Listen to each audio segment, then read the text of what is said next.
Good morning, dear learners. Welcome to teaching learning session of sociology. Today we'll discuss about classical ethnography and Indian ethnography. Right? In our last lecture, we discussed about the ethnography, and in continuation with that, today we'll start with classical ethnography. Right? Understanding and defining the ethnography, that is the classical. In one of the most comprehensive understanding of ethnography, both in terms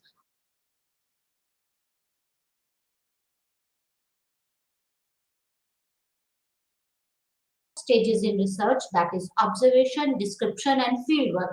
We know that ethnographers have given much emphasis on the fieldwork, on the observations and the descriptions, right?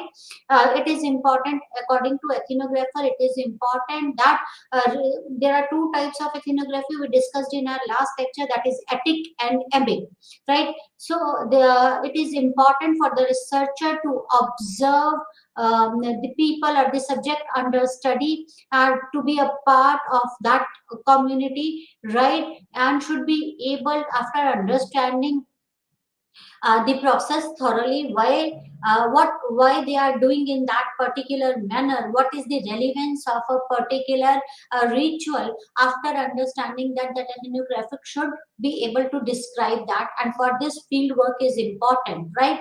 It is field work.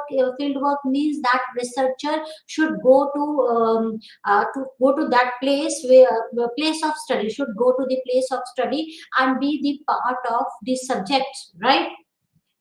A typical ethnographic study consists of monograph dealing with social group, small enough for the authors to be able to collect most of their material by personal observation. Personal observation is very important, and ethnographical study is basically a monograph, and it deals with the social group. That should be small enough, right? And the author should be able to observe the subjects under study and collect the data from them. Ethnography also includes the methods and technique connected with the field work, with the classification, description, and analysis of a particular cultural phenomenon.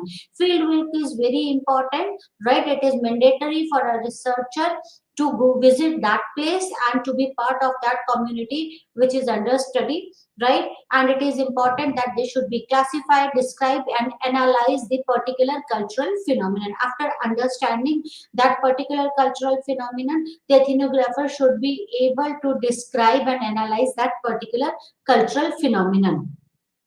According to Hamsley, for most anthropologists from the early 20th century, ethnography involved actually living in communities of people, being studies more or less round the clock, participating in their degree activities to one degree or to another, as well as interviewing them, collecting genealogies, drawing maps of locale, and collecting artifacts, and so on. And we discussed about this in our last lecture, right?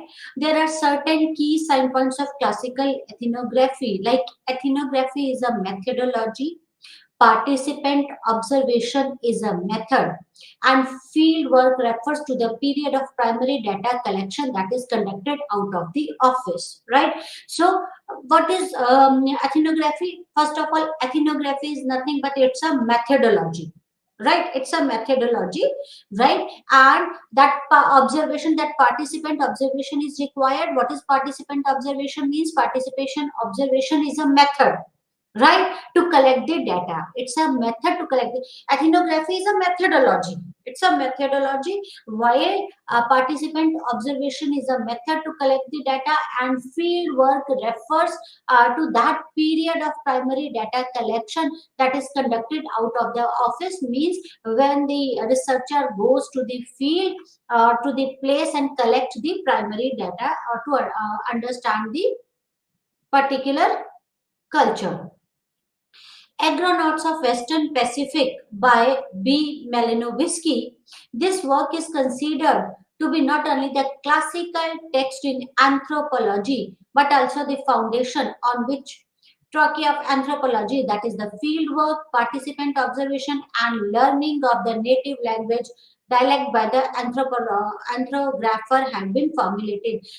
That Belinovsky was the first anthropologist who adopted this methodology, ethnography. We discussed about this, right? And his work, that is Agronaut of the Western Pacific, right? It's a classical text of the ethnography, right? It's a classical text of anthropology, right? And it is also the foundation of ethnography, right?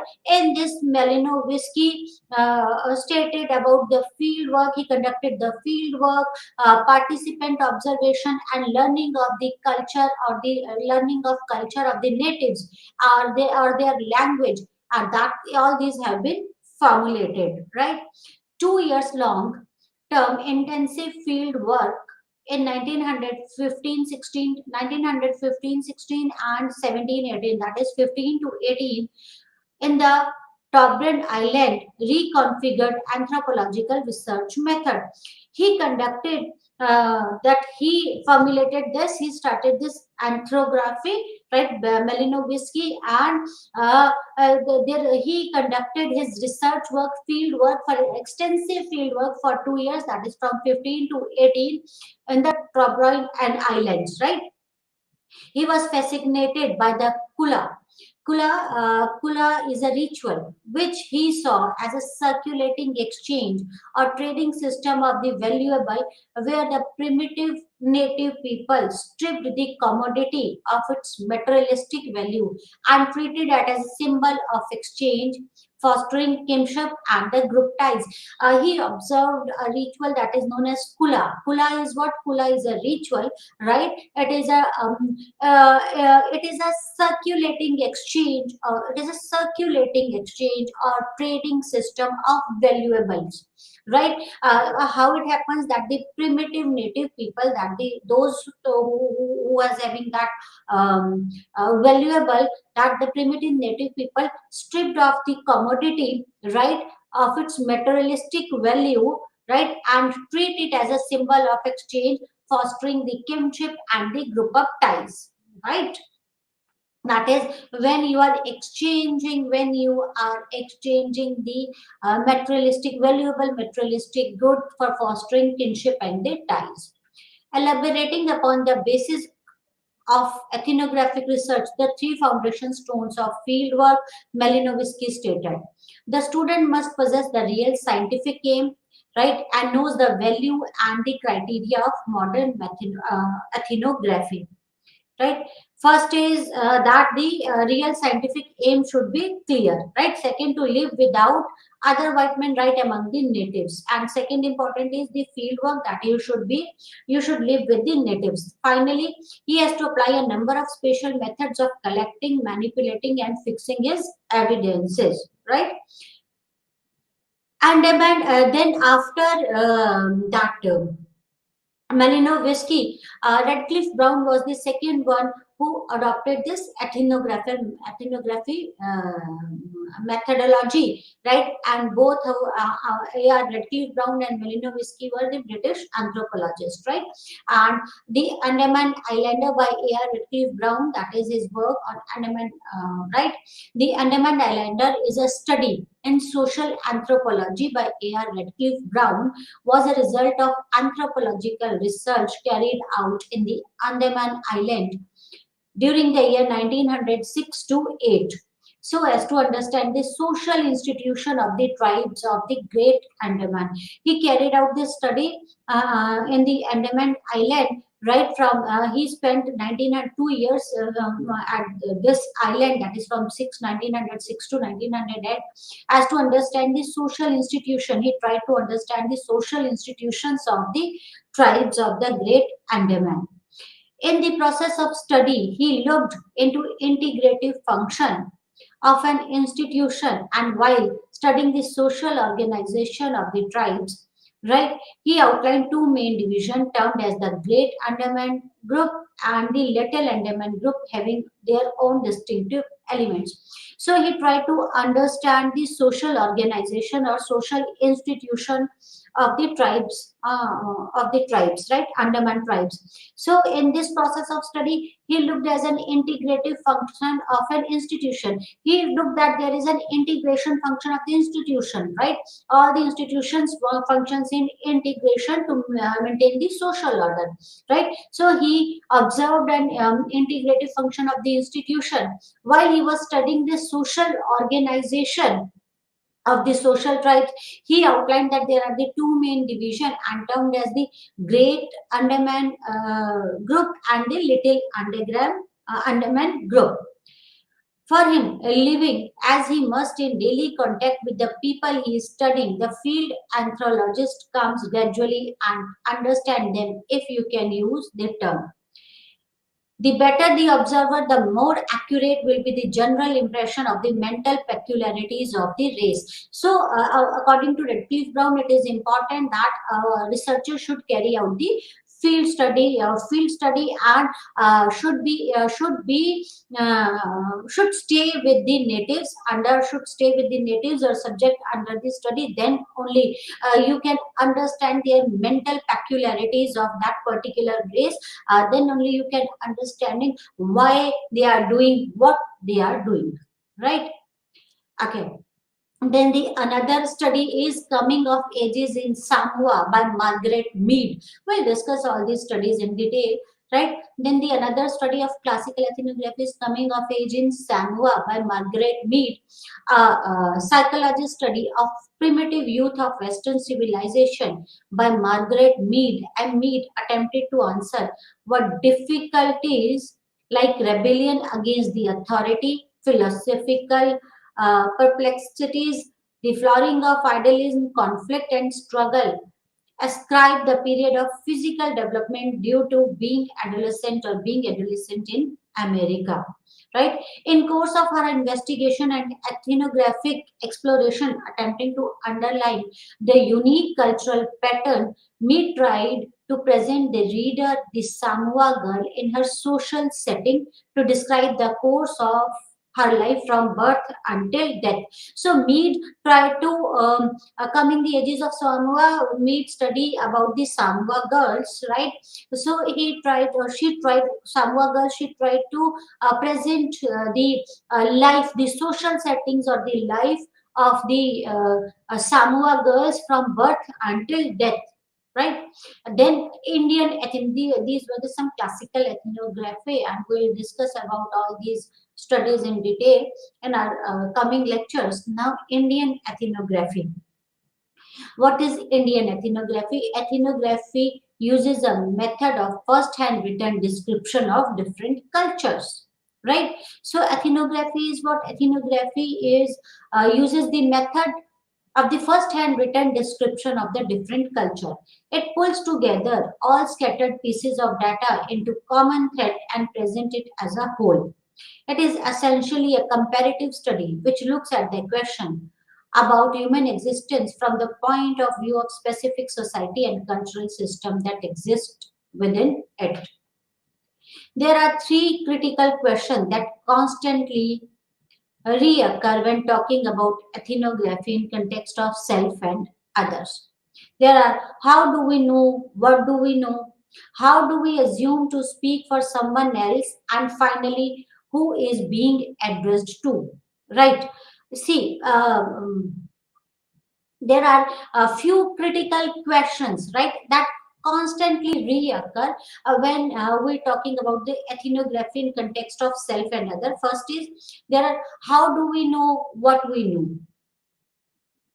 right? How do you know how do we know what we know? And second question is how do we assume to speak for someone else? And finally, who is being addressed to, right? Modern anthropology of India. The idea of modern secular India has its origin in the second half of 19th century.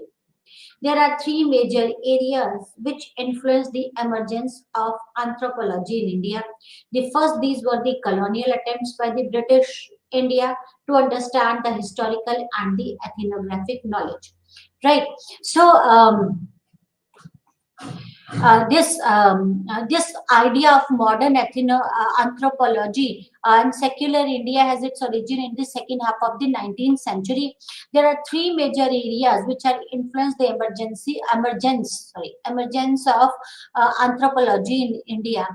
The first of these were the colonial attempts. The first attempt was done by the British India to understand the historical perspectives of the India and ethnographic knowledge, to understand the ethnographic knowledge and historical knowledge, that is for their betterment. Secondly, the lot of societies in general were founded and materials were displayed in the museum. This was also a way in which subject was able to enter as well as make a mark for itself in the university setup. So second was that various materials were various societies, journals were founded and various materials were displayed in the museum. And thirdly, the movement of an independent India was also a reaction to increasing control that colonial rules was exerting on Indian state, and anthropology was one of the way in which this was done. Right. So it has three areas. Before independence, the anthropological work of in India was majorly descriptive and encyclopedic in nature. And idea was creation of an image of India that was seen as an exotic culture that needed to be explored and discovered, right? So before independence, the anthropological work in India were basically descriptive and encyclopedic in nature. And the reason was that they want to create an image of India that was an exotic that India is an exotic culture and that needed to be explored and discovered. It was only a few decades before the independence, around 1920s and 30s, that the discipline of anthropology was able to break from the administrative chains, and studies took place in India now looked at the understanding of India from a different perspective, right? Before 1920s and 30s, that this anthropology was used for the administrative purposes, and only around 1920 20s and 30s the anthropology was able to break from the administrative chains, and study took place in the India took place to understand the India from a different perspectives. Post 1947, the discipline of modern anthropology Post 1947, the discipline of modern anthropology developed as a separate field. Right after independence, right, the anthropology of India. Modern anthropology has developed as a separate field, wherein not just within the country but also a global level. It went through a numerous changes with regards to its discourse, methodology, and conceptual understanding. So there was a vast change in the anthropology, not only in India but globally. Right, post 1947, this anthropology developed as a separate field in India. Right, not within the country, there were the certain global changes, like there were the changes in anthropology with regard to its discourse, with regards to its methodology and the conceptual understanding. The Indian anthropology post independence stated to get influenced by the international debates in anthropology and had discussion on the social and the symbolic values, on ideas and values, and on the ideas of resistance as well as on the concept of post colonialism. So that is the post-independent India anthropology was influenced by the uh, international debates and the discussion on the social and the symbolic values. Right now, emphasis has been laid on the social and the symbolic values. That it was influenced by the ideas and values and on the ideas of resistance as well as the concept of the post colonialism. In the year that followed independence, anthropologists conducted detailed ethnographic research in all parts of the country, even though not equal attention has been accorded to the different parts of the country. Right? So, what is the contribution of Indian anthropologists in this? In context to India, there are seven eminent Indian scholars who have been mentioned, whose work have been instrumental to the birth and development of anthropology in India. And these are S.C. Roy, right? G.S. Gure, N.K. Bose, D.N. Majumdar, L.R. Vidyarthi, Sujit Sinha, and S.C. Dubey. And we have discussed many of them in our previous lectures, right? So there are certain eminent anthropologists who work, right, for the developer, who worked, their work have been instrumental in the growth and the development of anthropology in India, like these eminent sociologists are the S.C. Roy, right, G.S. Gure, then comes the N.K. Bose, then D.N. Majumdar, L.R. Vidyarthi, Sujit Sinha, and S.C. Dubey. S.C. Roy made the first attempt in 1921 to provide a bibliographical account of all the publications on the tribes and the caste till that time, which was present in the published magazine, compilation of handbook and monographs of the tribes. So what S.C. Roy did, S.C. Roy in 1921 provided a bibliographical account of publication of all tribes and castes till that time, right? D.N. Majumdar made an attempt similar to Roy in 1946 when he reviewed how anthropology had developed so far and how the condition of the study was under British administration. So S.C. Dubey tried to understand the development of anthropology and the condition of anthropology under British administration. Right.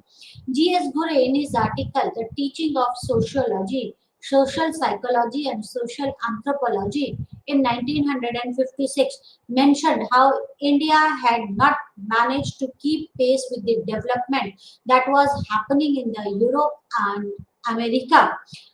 And while the British influence was still present, the understanding of American social anthropology was completely missing.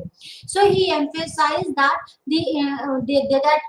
Indian anthropology is influenced by the Britishers, and that understanding of American anthropology, social anthropology, is completely missing, right, in Indian scenario. S.C. Dubey discussed the similar issue in 1962. He highlighted the need of more refined techniques of methodology and research for Indian social anthropology.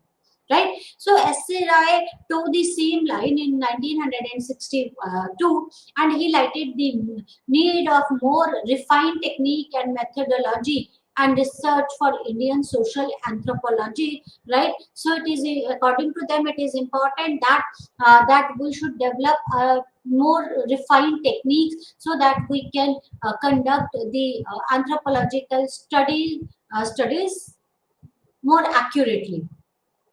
In 1963, N.K. Bose come up with the booklet 50 Years of Science in India, Progress of Anthropology and Archaeology, in which he discussed the progress of anthropology in India with respect to prehistoric archaeological, cultural anthropology, and the physical anthropology.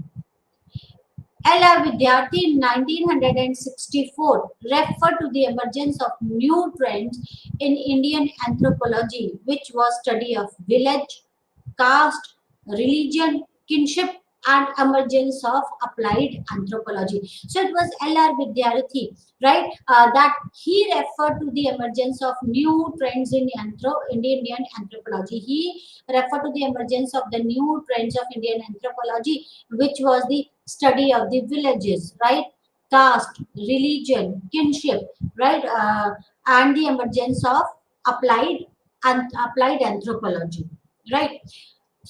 Surjit Sinha in 1968 in a conference observed that the direction that the Indian anthropology was not so much as imitation of West, but rather to establish the Indian tradition in anthropology. So, as per Surjit Sinha, it is important to establish the Indian tradition in anthropology rather than towing the line of the West. Right? There are the various phases of Indian anthropology. Right? Vidyarthi and Sinha divided the growth of anthropology into four phases. Right? That is the formative phase, the constructive phase, and the evaluative phase. The formative phase is from 1772 to 1919.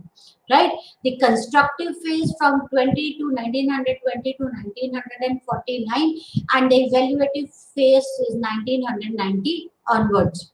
What is the formative phase? That lasts from 1772 to 1990. Anthropology in colonial India was mostly undertaken by the government. In that sense, most people who undertake this work belong to Indian civil services.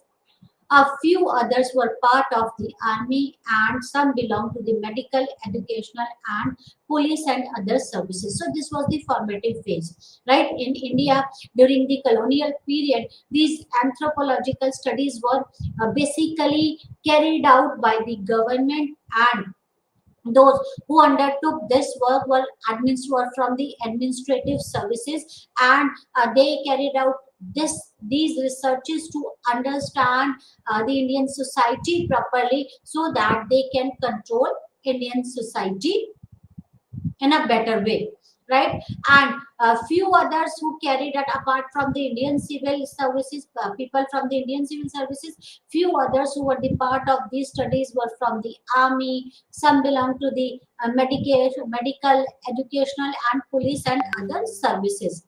The study of anthropology in India began around the same time that the census of the country were being taken, that is around 1871 to 72. And this census has been started by the Britishers, and the anthropological studies were carried out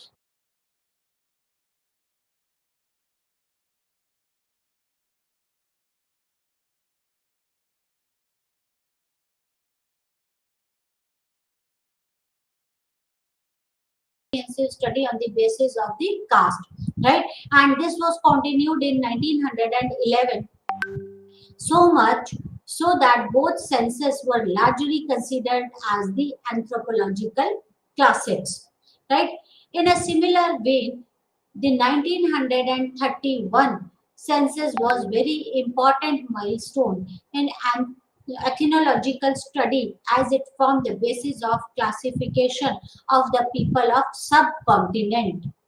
So the census of the 1901 and 1911 census were important because for the first time, that is the detailed study on the basis of caste and religion has been carried out, right? And in the 1931 census, right, this was a milestone in ethnological study. Why it is a milestone in ethnological study? Because it forms the basis of classification of people in subcontinent, right? In 19th century, the common belief among anthropologists in India was that people had descended either from more advanced Aryans or more indigenous primitive Dravidians, right? So, in 19th century, the common belief of anthropologists in India that people are either they are descendant from the Aryans or from Dravidians. Risley in his work discussed how the division among the caste cannot only be explained by the division of the labor, but rather how it was hierarchical distinction between the fair-skinned Aryans who were at the higher pedestal and the dark-skinned Dravidians who were at the lower pedestal. His theory also supported the anthropometrical measurements. So, Risley carried out study in 1901. This was the first census, right? Detailed census. right? So Risley in his study discussed the division among the caste, right? He discussed the division among the caste, that he explained the division of that on the basis of caste there is not only the division of the labor, right? We have divided the caste on the basis of labor. We have different caste has been allocated to different type of the works, right? So he described there that there is a division of labor on the basis of this there is a division of labor on the basis of the caste, but there is an apart from this there is an hierarchical distinction between the fair skinned Aryans and the dark skinned Dravidians, right? That those fair skinned fair skinned Aryans were on the high pedestal, while those dark skinned Dravidians were at the lower pedestal, right? And this theory supported the anthropometrical measurement.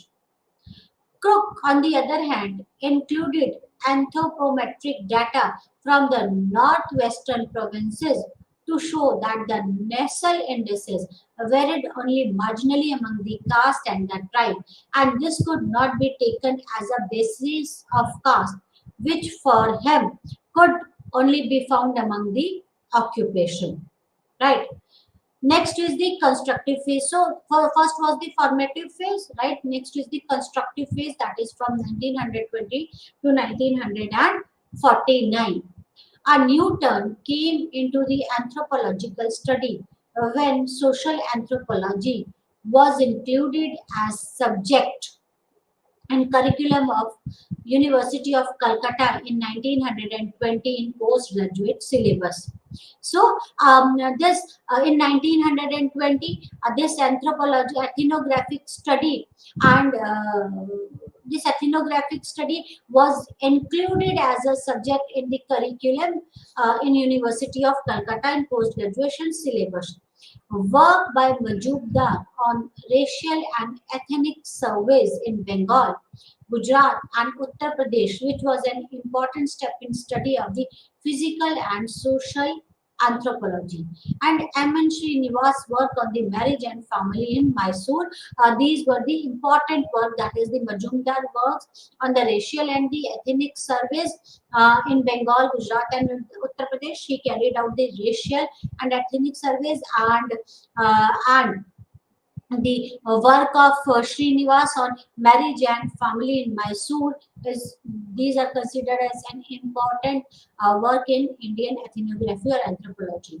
In 1945, the Anthropological Survey of India was established in India, which looked at the anthropometric study in the different parts of the country and focused on the racial classification based on ethnic differences, right? So in 1945 the anthropological survey of India was established in India, and this anthropological survey of India looked at the anthropometric studies. They looked at the anthropometric study in the different parts of the country and focused on the racial classification. They focused on the racial classification, that is on the basis, that is based on the differences of ethnic differences. This was also the time when the Vermer Elwin published a number of books on the tribal people of Madhya Pradesh, Arunachal Pradesh, and Orissa, which were seen as the classic within the field. So we discussed about the Elwin in our last lecture, right? So Vermeer Elwin published the various books, number of books on the tribal people of the Madhya Pradesh, Arunachal Pradesh, and the Orissa.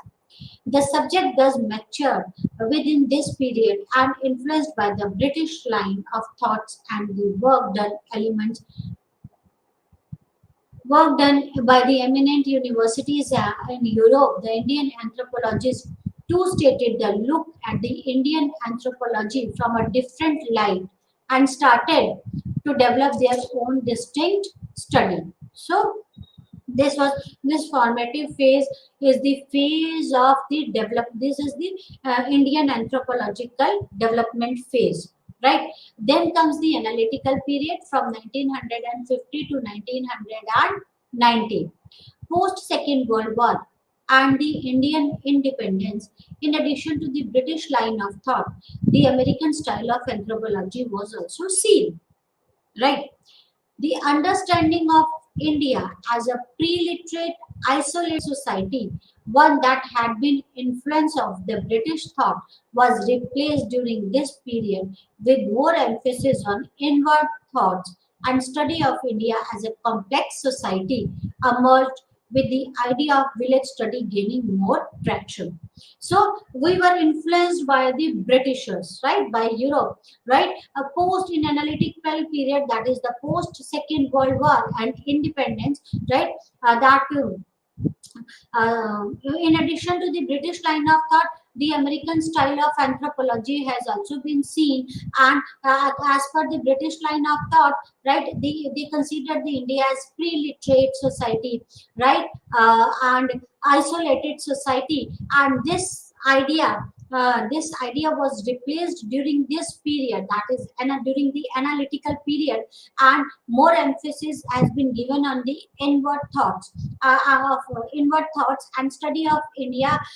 India has emerged as a complex society, and during this period, that India has emerged as a complex society. How it has been emerged as a complex society? That at this time, the study of the villages had gained much traction, right?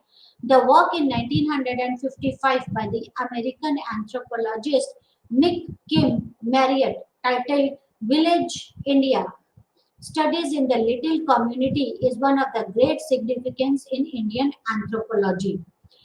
In India, the shift was observed from more of tribal studies to now, where the emphasis was more on the study of Indian civilization from the grassroots levels. Indian anthropologists like D.N. Majumdar, M.N. Srinivas, S.C. Dubey were important figures in the study of community and the village studies.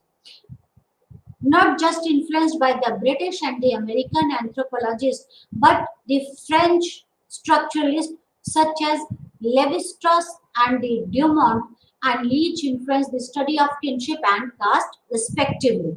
Right? So they also influenced the study of kinship and the caste. Right?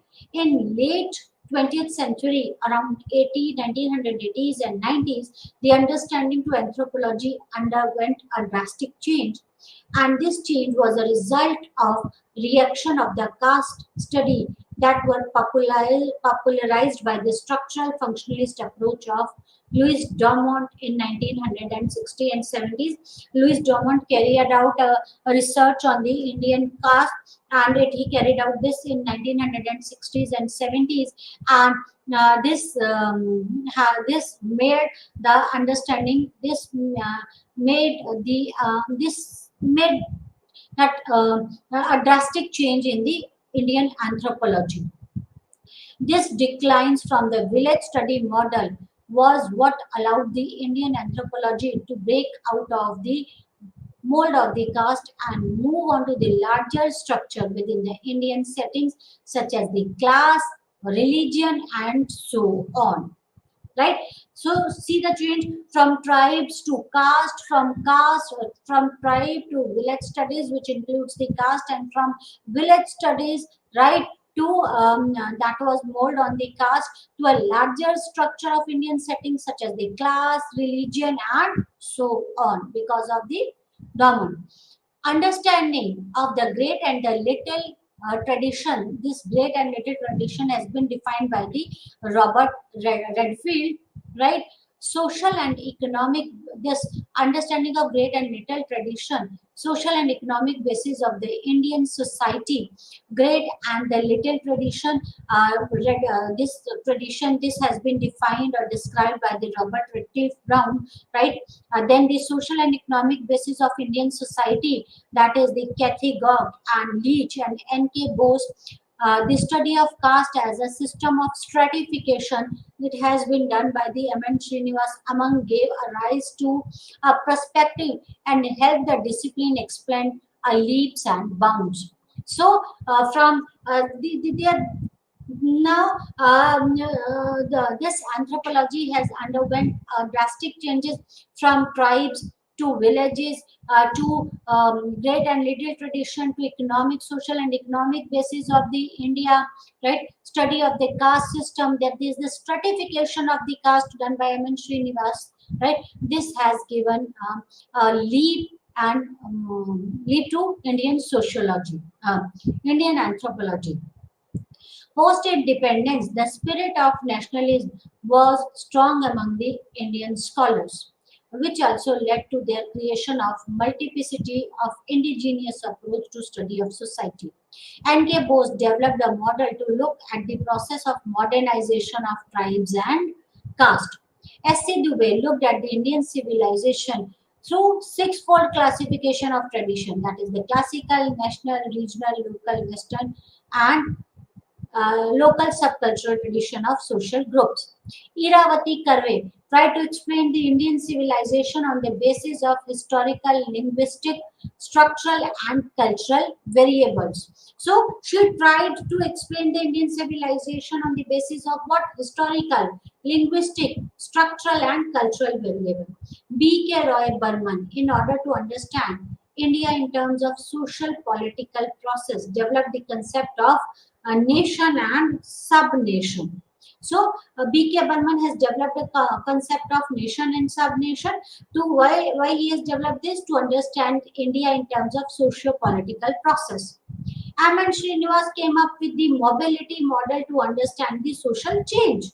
Right, mobility model. We discussed about the mobility model. What is the mobility model? That when the caste at the lower pedestal of the hierarchy tries to imitate the structure, imitate the caste at the lower pedestal of the hierarchy, right? Then this is known as the mobility, social mobility, and this brings us social changes. So, G. Sinha posted tribes and caste at two opposite continents in order to understand the social structure of Indian society, right? So, Sujit Sinha described the tribes and caste as the two opposite continents, right? To understand the social structure of the Indian society. Last period is the evaluative period, that is 1990 onwards, right? What is this evaluative period? Post realization that the British and American anthropological analysis are unable to explain sufficiently the complexity of Indian society, the need for reorientation of discipline was needed, right? There is now an increasing interest in new emerging field and subfield of anthropology, such as medical anthropology, development studies, and the psychological studies. First of all, we were influenced by the British studies, British anthropology, right? After that, during after post Second World War, that we get along with the British anthropologists, we started taking into account the American anthropologists, and during evaluation period, post the realization of British and American anthropological analysis, it has been realized that they are not able to explain the complexities of Indian society in details. So it is required that there should be some reorientation of the discipline, right? There is more than increased interest in newly emerging fields and subfield of anthropology. The interaction of the discipline with other Indian ethnography, social sciences, especially sociology, has provided with unique element of study. In this way, both disciplines now can rely on each other to look at issues pertaining to tribal, the agrarian, and the industrial, social, economic, society, cultural system, and give rise to the holistic understanding of the discipline. Right? So, this both in this way, the both disciplines that now can rely on order to issue pertaining to the tribal, right, the agrarian, and the industrial, socio-economic society, and the cultural system, and give rise to the holistic understanding of the discipline. So we cannot leave any of the things, right? Because Indian society is a complex society. To understand the society, Indian society completely, it is important to understand each and every aspect of the Indian society, whether it's tribal, whether it's agrarian society, whether it's industrial socio-economical society, whether it's the cultural system of the India. So this gave rise to the holistic understanding of the discipline, right? So today we discussed about the classical ethnography and the Indian ethnography in detail, right? What is the classical ethnography, right? In classical ethnography, right, we define that what is ethnography, and then we discussed about the few key sign points of the classical ethnography, like that there should be the, see, in ethnography what is important is ethnography, what is anthropology, it is nothing but a methodology, right? In ethnography is a methodology, and that participation observation is very important method in this methodology, right?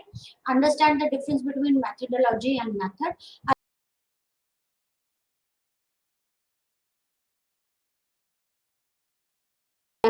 And it is required to carry out the ethnography. It is important to carry out the field work, and the field work refers to the period of the primary data collection that is conducted out of the office. Field work means that it is required that the researcher should be a part of the community of under study, right? So that he or she could carry out the research properly, right? And that the typical ethnographical study consists of the monograph we discussed about that, and this should deal with a small group that should so that author can collect the data through primary observations, right? It should not be difficult for them, right? Then we discussed about that few classical studies carried out by different anthropologists. In our last lecture, we discussed that B. Malinowski was the first one, right, who started this method, right? Who started this ethnographic method, right? Ethnography, and his studies agronauts of the Western Pacific, right? He carried out his study on the Tobran Island, right? And his work is considered as one of the most classical texts in anthropology, right? And this work is considered as the foundation on which foundation of the ethnography, right? And in this work he described about the field study, the participant observation, and he discussed why it is important to learn the to live with the natives and to learn the language of the natives, right? Why it is important to understand their culture, right? And he spent 2 long years in the Tobran Island to get the to understand their culture and to collect the primary data. And during that period, he was fascinated by a Kula ritual, right? Kula is what Kula ritual is. In Kula ritual, what it is nothing but the exchange of material, that is exchange of material or exchange of a valuable material it has been done to foster the kinship and the group ties, right? That is known as the kula. Then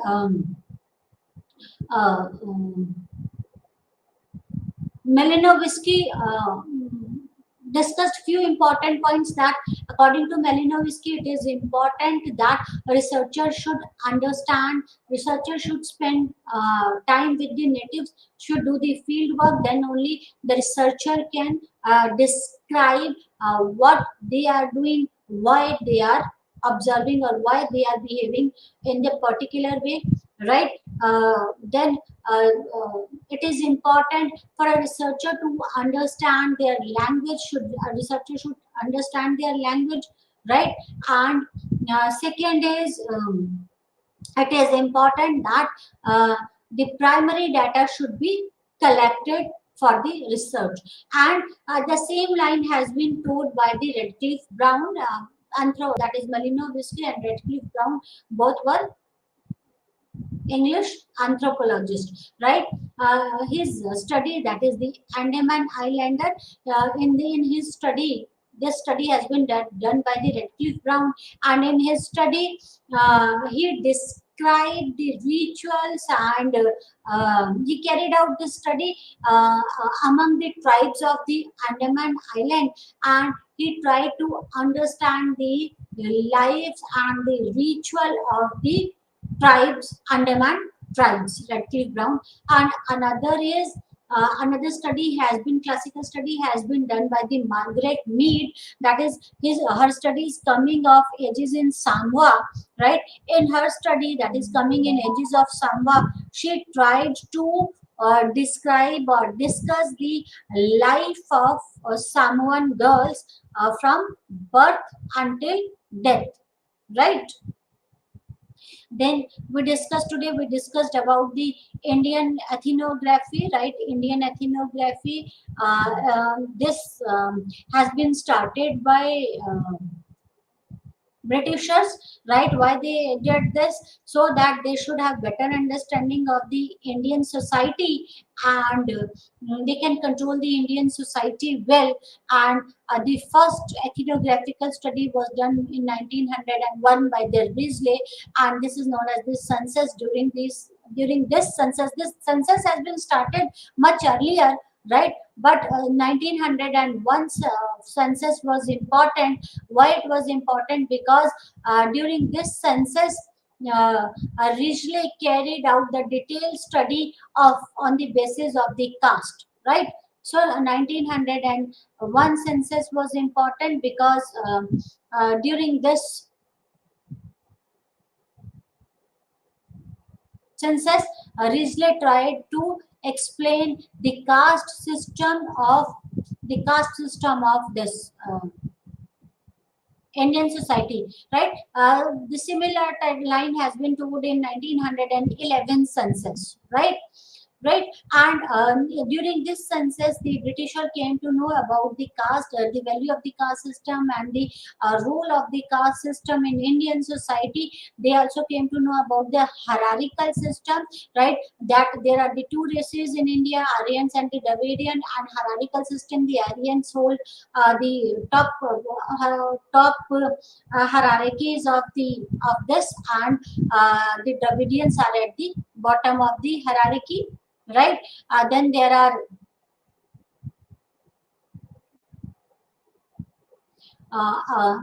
then we discussed about the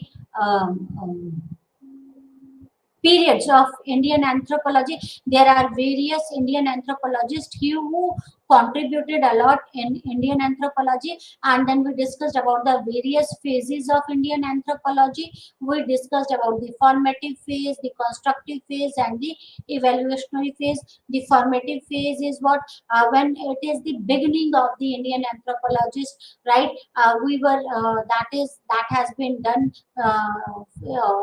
by the Britishers, and it is from 17. This phase is from 1717 to 1919, right? And the second phase was the constructive phase. It was from 1920 to 1949. That is various studies has been conducted out, right? During this, the analytical phase is, then the third phase is the analytical phase, that is from 1950 to 90s. Before this, we were influenced only by the British anthropologists, but now during this phase, the Indian anthropologists consider that it is important to understand the American anthropologist point of view, and they try to understand it in an anthropologist point of view, and they were influenced. And not only they along with the Britishers, Americans, the French anthropologists contributed a lot, like Levi-Strauss. Right, many studies has been carried out during this. Right, that is various studies like the various concepts. Right, great and little tradition has been described by the Robert Redfield. Right, then social and economic basis of the Indian society has been discussed by Edmund Leach and N.K. Bose. That is then the M.N. Srinivas carried out a study of the caste on the basis of the stratification and how it leads to the social order and social mobility. Right, all this has been done during this phase, and the last phase was the evaluative phase, that is from 1990 onwards. Right, that's all for today. Thank you very much. Namaskar.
విద్యార్థులారా, ఈరోజు మనము ఒక కొత్త పేపర్ని ప్రారంభించబోతున్నాము. అదే comparative politics. దాన్ని తెలుగులో ఏమనొచ్చు అంటే పోల్చి చూసు పద్ధతి, పోల్చే పద్ధతి అనొచ్చు. కంపారిటివ్ పాలిటిక్స్, పోల్చే రాజకీయ పోల్చి చూసే పద్ధతి, స్టడీ చేసే పద్ధతి, పోల్చి చూసి అధ్యయనం చేసే పద్ధతి అనొచ్చు. కానీ దానికంటే మనం ఎప్పటికీ కంపారిటివ్ పాలిటిక్స్ అంటుంటాం కాబట్టి తెలుగులో కూడా కంపారిటివ్ పాలిటిక్స్ అంటే సరిపోతుంది. అయితే ఈ కంపారిటివ్ పాలిటిక్స్ అనేది సామాన్యంగా ఒక రెండు అంశాలను తప్పకుండా కలిగిన, ఎందుకంటే పోల్చినప్పుడు ఒకటి నుంచి ఇంకో దానికి పోల్చినప్పుడు నిజానికి రెండు ఉండాలి కదా. సో రెండు కానీ మూడు కానీ లేదా ఇంకా ఎక్కువ కానీ అంశాలు, తర్వాత అది వ్యవస్థలు కానీ రాజకీయాలు కానీ, తర్వాత మన ప్రెసిడెంట్ సెక్రటరీ పదవులను కానీ పోల్చవచ్చు. Functioning of the president, functioning of the prime minister, functioning of the president, functioning the prime minister. What is the comparison? కానీ సామాన్యంగా ఏం చేస్తారంటే ఒక కొంచెం పోలిక ఉన్న అంశాలను కానీ, కొంచెం పోలిక ఉన్న పదవులను కానీ, కొంచెం పోలిక ఉన్న వ్యవస్థను కానీ మాత్రమే పోలుస్తారు. పూర్తి పోలిక లేని అసలు దానివల్ల ఏమీ లాభం ఉండదు. సో ఉదాహరణకి president of India can be compared to the prime minister. President of India can be compared to, for example, the king or queen of England. ఎందుకంటే వీళ్ళు ఈ రెండు పదవులు నిజానికి ఒక నామినల్ పదవులే, ఒక రకమైన రబ్బర్ స్టాంప్ పదవులే. అంటే ఇక్కడ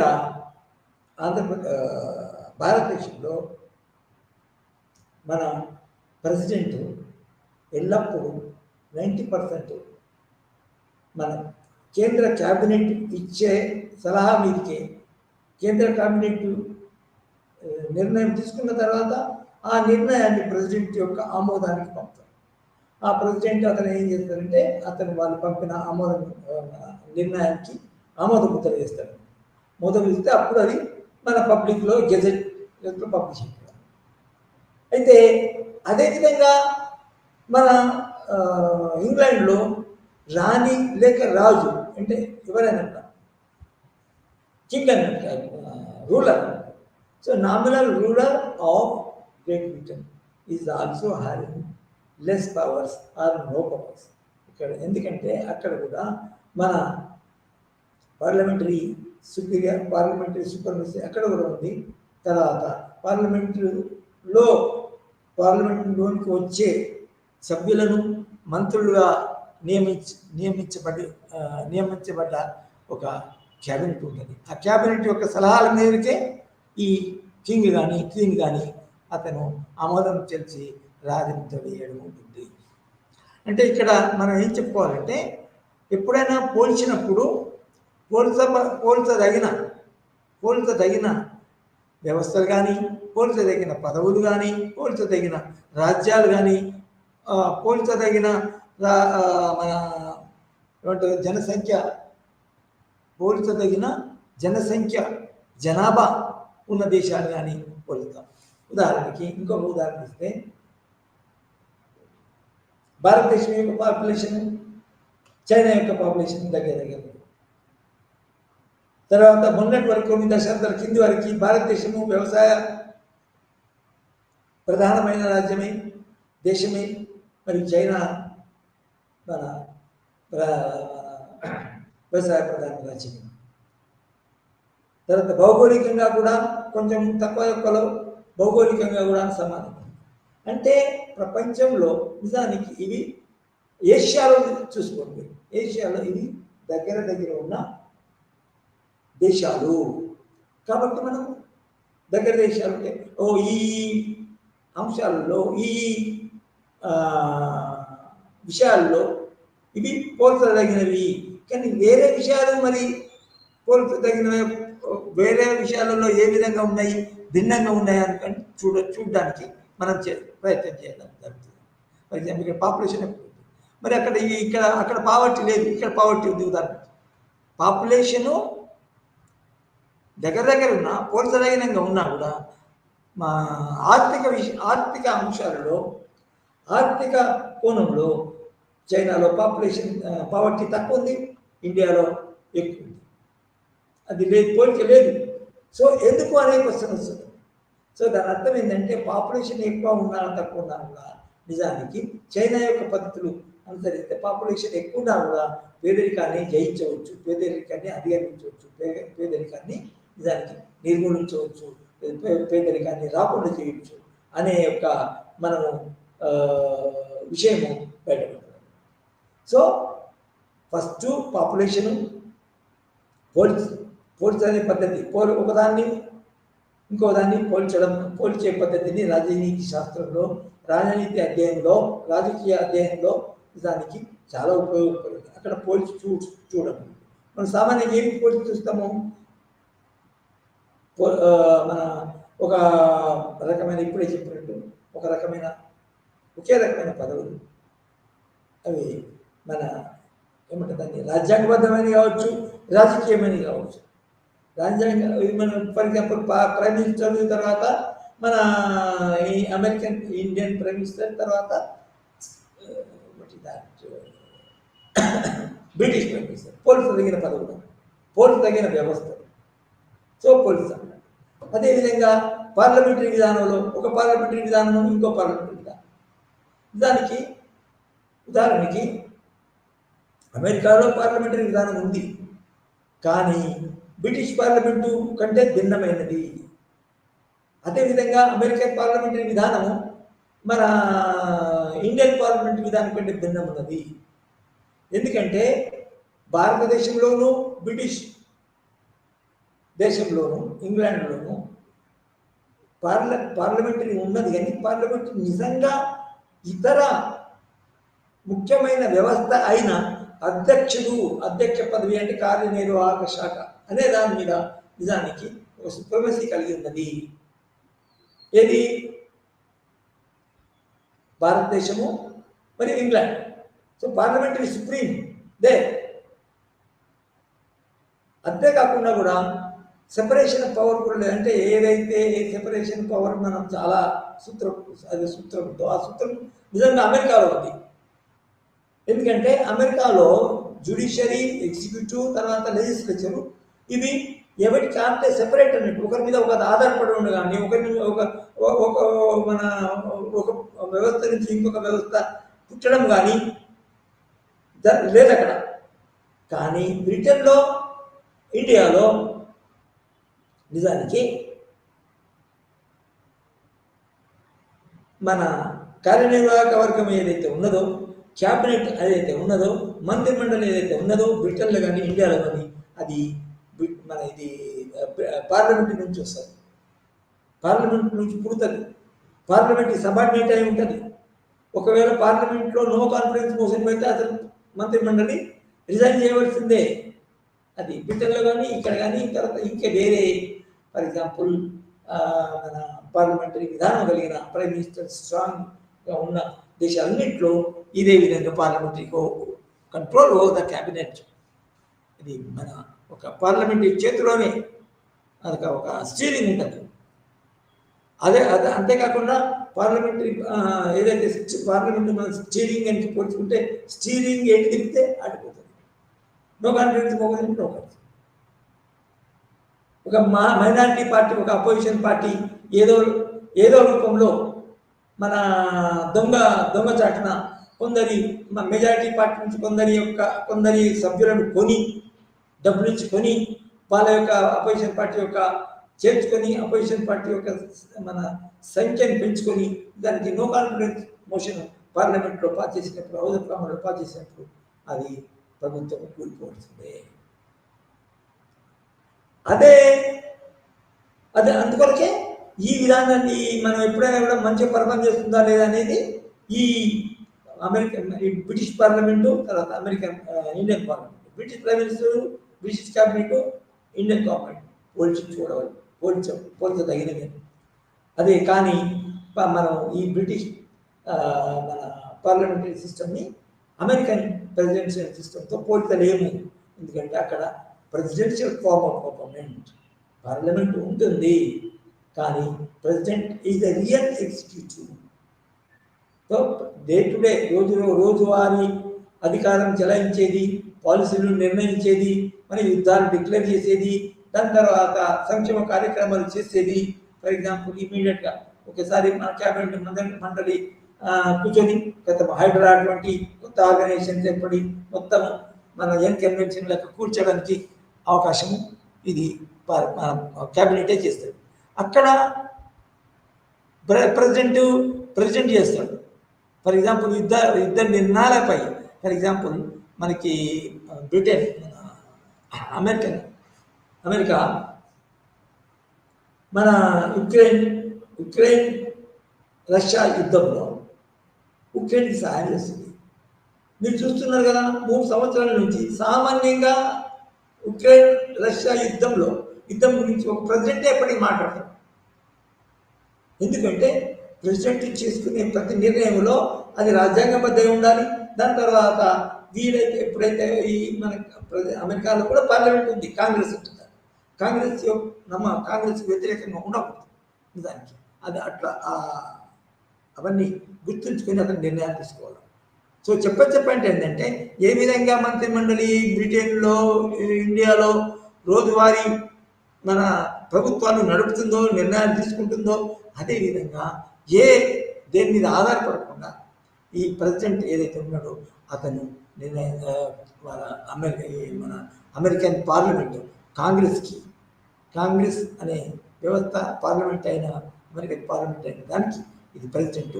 దానికి భయపడవద్దు, లోకి ఉండకూడదు, ప్రతిసారి ఇట్లలో అని కన్సల్ట్ చేయకూడదు.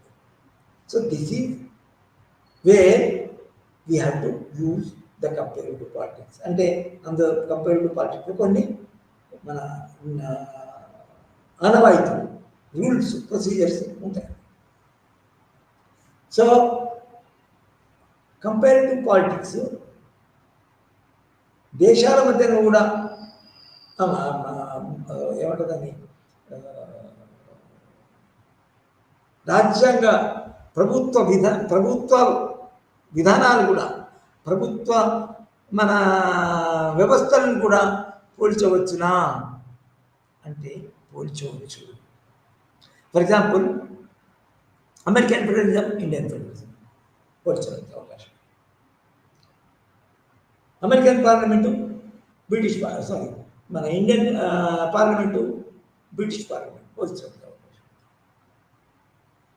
ఫెడరేషన్ అనేది మనం ఎప్పుడైతే అనుకుంటున్నామో, ఫెడరేషన్ ఏ లక్షణాలు అమెరికాలో ఉన్నాయో, అమెరికన్ ఫెడరేషన్, అదే లక్షణాలు ఇండియన్ ఫెడరలిజంలో కూడా ఉన్నాయి. ఫర్ ఎగ్జాంపుల్ ఒకటి ఏంటంటే సంఖ్య తక్కువ. ఇప్పుడు అమెరికాలో 51 అంటే మన అలాస్కా అనే స్టేట్ లెక్క పెట్టరు, కానీ అది లెక్క పెట్టే మాత్రం 51 రాష్ట్రాలు అమెరికాలో ఉంటాయి. మన దేశంలో 29 వరకు రాష్ట్రాలు ఉన్నాయి. అయితే ఆ ఫెడరేషన్ ఎటువంటిది, ఈ ఫెడరల్ అనేది నామమాత్రంగా పేరు పరంగా నామన్క్లేచర్లో ఎందుకు చేస్తారు, ఎప్పుడు చేస్తారు, ఇప్పుడు ఆ ఫెడరేషన్ ఛాయిస్ తీసుకుంటారు అనేదానికి కొన్ని ఉన్నా కూడా, కానీ యాక్చువల్గా మాత్రం అది వేరుగా ఇది వేరుగా పనిచేసేటప్పుడు ఉండొచ్చు, ఏర్పాటు చేసినప్పుడు కొన్ని డిఫరెన్సెస్ ఉండొచ్చు. ఫర్ ఎగ్జాంపుల్ అమెరికన్ ఫెడరేషన్లో మనం ఇండియన్ పౌరసత్వాన్ని కనుక మనం పోల్చి చూస్తే, అమెరికాలో పౌరసత్వం స్టేట్లో ఉంటుంది, మన సమైక్యలో ఉంటుంది, కేంద్రంలో ఉంటుంది. కేంద్రం ఉంటే తప్పేం కాదు, సమైక్య కేంద్రం అంటే ఏం కాదు. అయితే ఒక పౌరుడు, అమెరికాలో పౌరుడు ఒక రాష్ట్రంలోని ఏ రాష్ట్రంలో అయితే అతను ఉంటాడో ఆ రాష్ట్రానికి పౌరుడై ఉంటాడు. అదేవిధంగా అమెరికన్ ఫెడరేషన్కి అంటే ద్వంద్వ పౌరసత్వము అమెరికాలో ఉంది, కానీ మన ఇండియాలో మాత్రము అమెరికన్ ద్వంద్వ పౌరసత్వం లేదు. ఒక పౌరుడు భారతదేశానికి మాత్రమే పౌరుడు. అతను నివసించేది, అతను పుట్టిన రాష్ట్రం ఏదైతే ఉందో ఆ రాష్ట్రం నుంచి పౌరసత్వం ఆ రాష్ట్రానికి. నిజానికి వేరే రాజ్యాంగం లేదు. నిజానికి మన ఫెడరేషన్ అమెరికన్ ఫెడరేషన్లో ఒకే రెండు రాజ్యాంగాలు ఉంటాయి. దేశానికి మన రాష్ట్రానికి ఒక రాజ్యాంగం ఉంటుంది, మన అమెరికా దేశానికి ఒక రాజ్యాంగం ఉంటుంది. ఒక పౌరుడు మన ఇండియన్ సిటిజన్ అయి ఉంటాడు, అమెరికన్ సిటిజన్ అయి ఉంటాడు, కాలిఫోర్నియా అనే స్టేట్ సిటిజన్ అయి ఉంటాడు, లేకపోతే ఇల్లినాయిస్ అనే స్టేట్కి పౌరుడు అయి ఉంటాడు. సో ఈ విధంగా ఫెడరేషన్లు కూడా అంటే ప్రభుత్వ విధానాలు కూడా మనం పోల్చే పద్ధతి, కంపేరిటివ్ మెథడ్, కంపేరిటివ్ అనాలిసిస్, పోల్చే విశ్లేషణతోని నిజానికి చదవడానికి అవకాశం ఉంది. సో అసలు నిజానికి కంపేరిటివ్ మెథడ్ నుంచి చాలా పాతది, చాలా ప్రాధాన్యతది. ఎందుకంటే కంపారిజన్ని చేయండి నిజానికి ఒక వ్యవస్థని కానీ, ఒక పదవిని కానీ, ఒక మన ఆర్గనైజేషన్ కానీ, ఒక సభని కానీ, ప్రజాప్రతినిధి సభని కానీ నిజానికి సరిగా అర్థం చేసుకోవాలంటే నిజానికి అటువంటి దాన్నే, అటువంటి వ్యవస్థనే, అటువంటి అంశాన్ని మనం ఇంకో దేశంలో కానీ, ఇంకొక రాష్ట్రంలో కానీ పోల్చినప్పుడు అది ఏ విధంగా ఫంక్షన్ చేస్తుంది, ప్రభావవంతంగా పనిచేస్తుందా లేదా అని తెలుస్తుంది.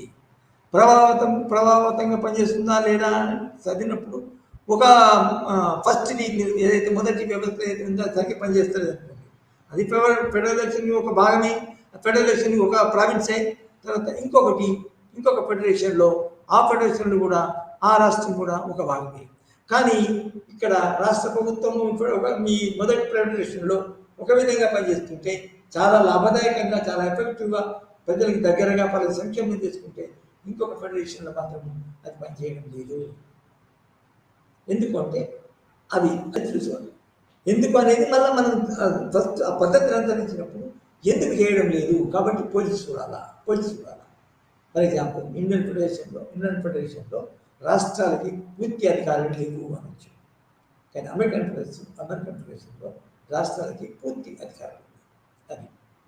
సో ఈ విధంగా మనము కంపేరిటివ్ మెథడ్, కంపేరిటివ్ అనాలిసిస్ చేయవచ్చు.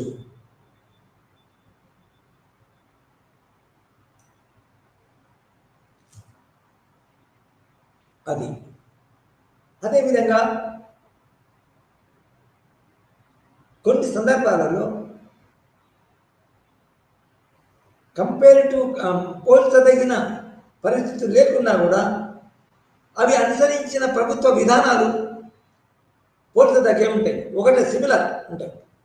ఫర్ ఎగ్జాంపుల్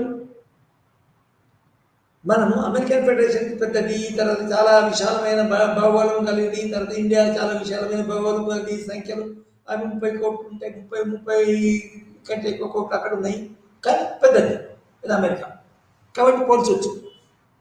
ఇది మనము అది విచిత్రంగా కనబడదు. అమెరికాలో ఫెడరేషన్ అవసరం ఉన్నది, ఇండియాలో కూడా ఫెడరేషన్ అవసరం ఉన్నది కాబట్టి ఓకే నేషనల్. కానీ ఇదే ఫెడరల్ వ్యవస్థ, ఇదే సమాఖ్య వ్యవస్థ నిజానికి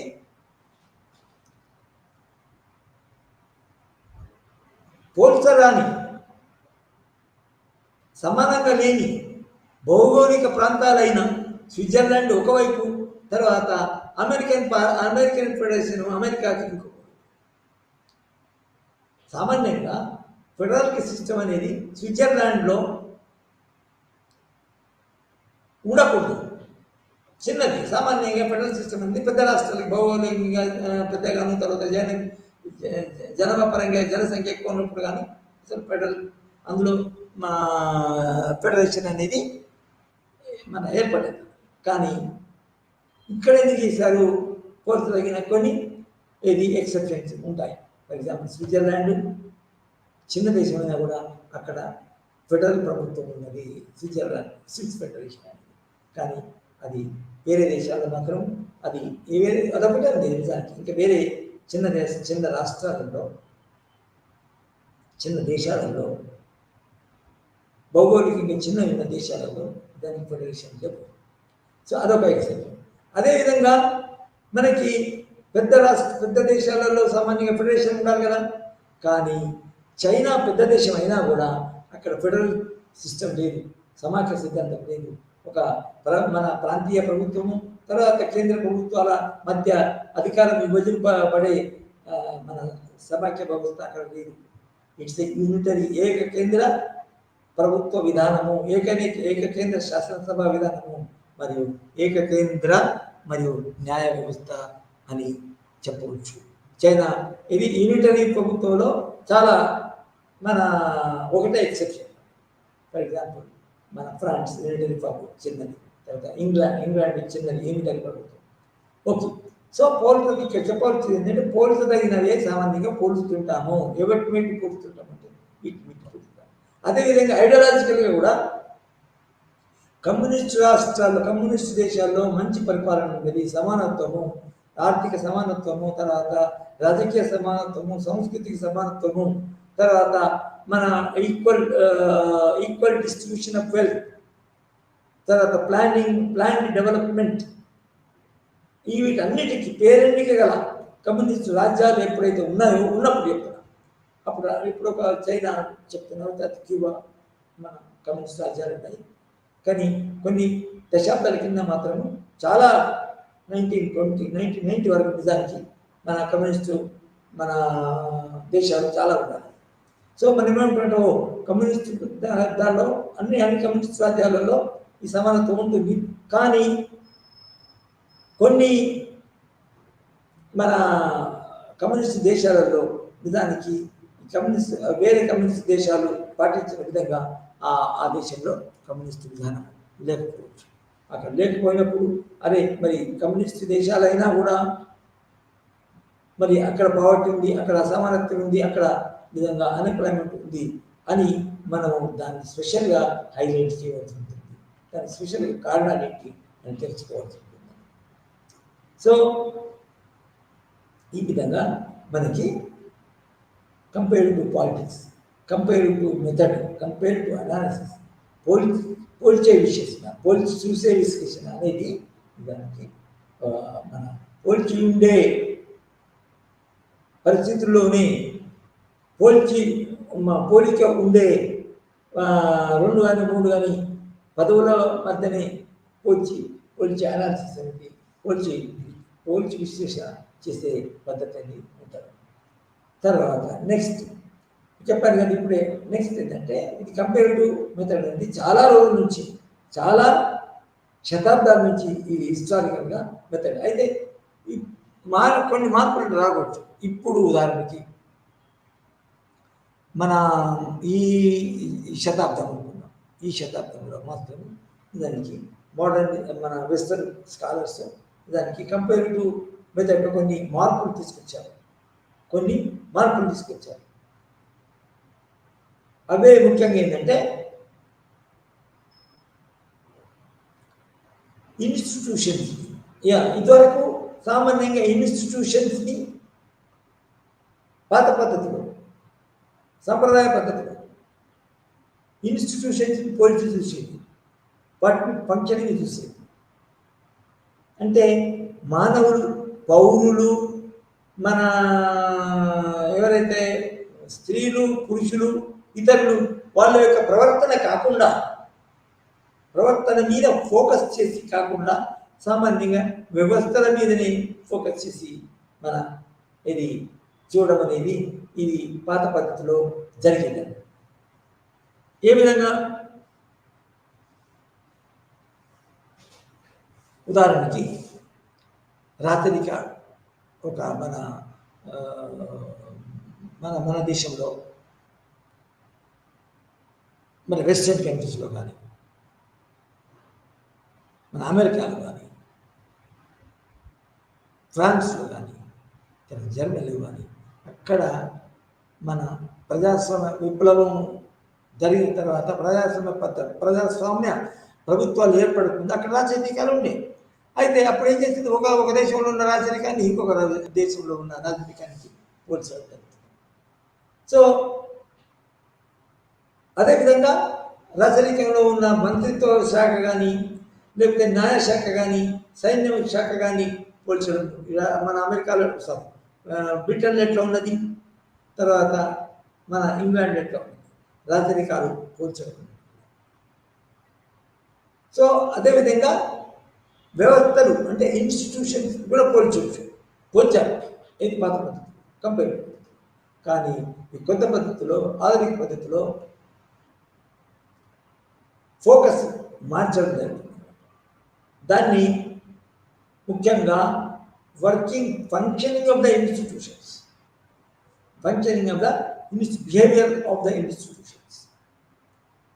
తర్వాత పౌరులు వస్తే పౌరుల యొక్క బిహేవియర్, ఓటర్ల యొక్క behaviour, political behaviour, voting behaviour in the state politics, provincial level politics, behaviour in the state federal politics, కేంద్రీయ దేశం మొత్తం మీద జరిగే రాజకీయాలు, చోటు చేసుకునే రాజకీయాల యొక్క ఫంక్షనింగ్. సో మోడర్న్ పద్ధతిలో నిజానికి వ్యవస్థ మన ఓల్డ్ పద్ధతిని, పాత పద్ధతిని నిరాకరించి దాన్ని మార్చేసి పక్క పెట్టి కొత్త వాటిని పోల్చడము, కొత్త విషయాల మీద ఫోకస్ చేయడము మొదలుపెట్టడం జరిగింది. అది నిజంగా అవసరమే కూడా. ఎందుకంటే పాత పద్ధతిలో రాజరిక వ్యవస్థలు ఉండేవి. రాజులు అంటే ఒక సింగిల్ ఏడో లేకపోతే ఇద్దరు ముగ్గురు కలిసి అరిస్టోక్రసీ కనుక ఉంటే వాళ్ళు పరిపాలన తగ్గించారు. కాబట్టి అప్పుడు ప్రజలు ఏ విధంగా బిహేవ్ చేస్తున్నారు, ఏ విధంగా ఎందుకు బిహేవ్ చేస్తున్నారు అనే అవసరం పడదు ఇక్కడ. ఎందుకంటే రాజు వంశపారంపర్యంగా ఒక రాజు పోతే అతని కొడుకో బిడ్డో మన ఇది అధికారంలోకి వస్తుంది. మన పట్టాభిషేకం ఆమెకు అతనికో చేయబడుతుంది. అందులో విచిత్రం ఏంటంటే చిన్న వయసు గల అమ్మాయి కానీ, చిన్న వయసు గల అబ్బాయి కానీ నిజానికి మన ఇది సింహాసనంలో కూర్చోబడతారు. ఇది రాజకీయం. సో కానీ ప్రజాస్వామ్య దేశాల్లో ఈ పోల్చే వ్యవస్థలు, పోల్చే అంశాలు చాలా వేరుగా ఉంటాయి. తర్వాత కంపల్సరీ కూడా అవుతాయి. ఫర్ ఎగ్జాంపుల్ డెమోక్రసీలో డెమోక్రసీ అనే ప్రభుత్వము ప్రజల కొరకు, ప్రజల చేత, ప్రజల ద్వారా, by the people, of the people and for the people.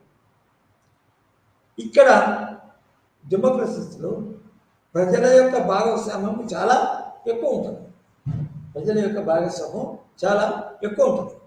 So ఎక్కువ ఉన్నప్పుడు ముఖ్యంగా వాళ్ళు ఏ పార్టీ తర్వాత, అంతేకాకుండా ప్రజాస్వామ్యంలో పార్టీల వ్యవస్థ ఎందుకంటే పెద్ద పెద్ద దేశాల్లో డైరెక్ట్గా ప్రజలు, పౌరులు డైరెక్ట్గా సభలలో మన హాజరయ్యి సభల యొక్క తమ యొక్క అభిప్రాయాలను తెలపడము, అభిప్రాయాలను చేయడం అనేది జరగడానికి సాధ్యం కాదు. కాబట్టి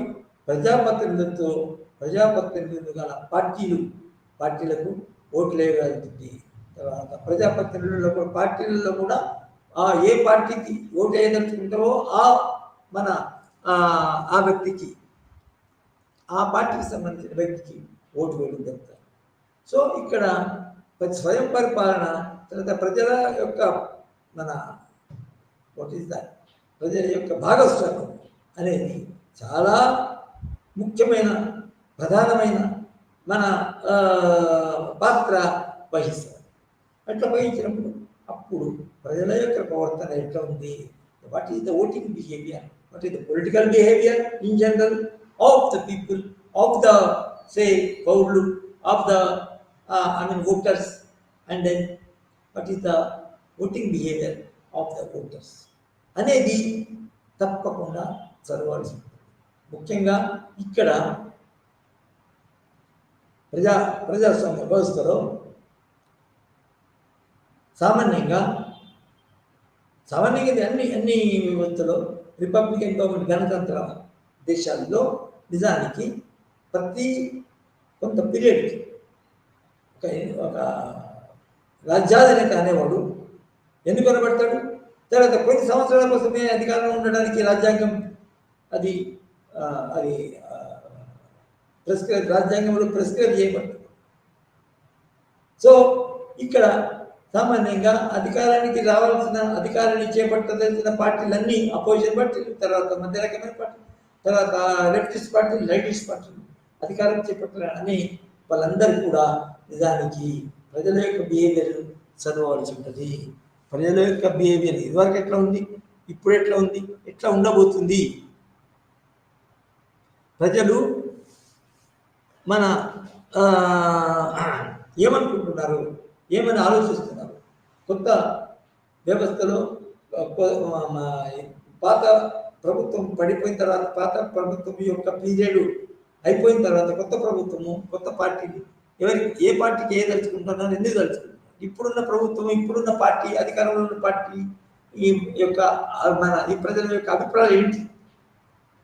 సో తదనుగుణంగా ఫ్యూచర్లో కూడా ఏ విధమైన బిహేవియర్ కలిగి ఉంటారు, మన పొలిటికల్ బిహేవియర్ కలిగి ఉంటారు అనేది ఎస్టిమేట్ చేయడానికి అవకాశం. సో డెమోక్రసీలో ఇవి మా ఆధునిక మన ప్రజాస్వామ్య పద్ధతుల్లో నిజానికి ఈ ప్రజల యొక్క బిహేవియరు, తర్వాత రూలర్స్ యొక్క బిహేవియరు చదవడం అనేది కంపల్సరీ అయింది. కాబట్టి ఈ పాత పద్ధతి కాకుండా కొత్త పద్ధతిలో పొలిటికల్ బిహేవియర్ మరియు voting behaviour of the people are studied by the in fact the political scientist. సో ఈ కొత్త పద్ధతిలో సామాన్యంగా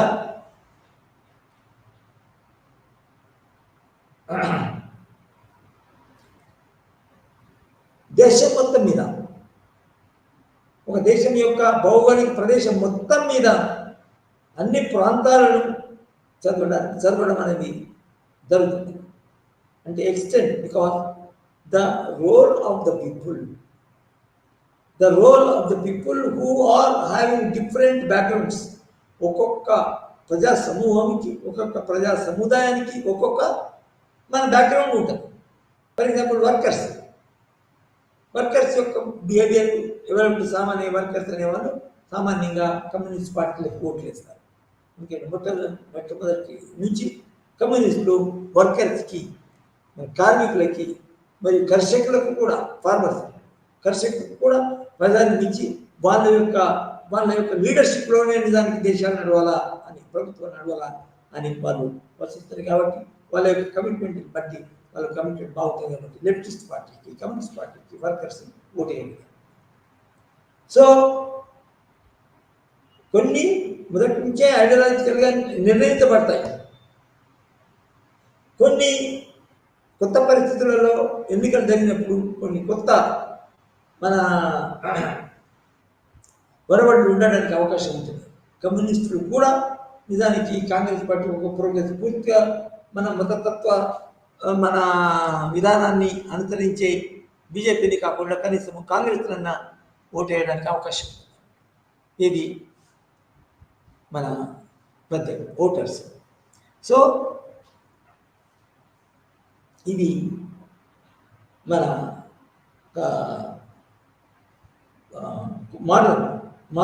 ఆధునిక కాలంలో రాజనీతి శాస్త్రజ్ఞులు అవలంబించే కంపేరిటివ్ పొలిటికల్ అనాలిసిస్.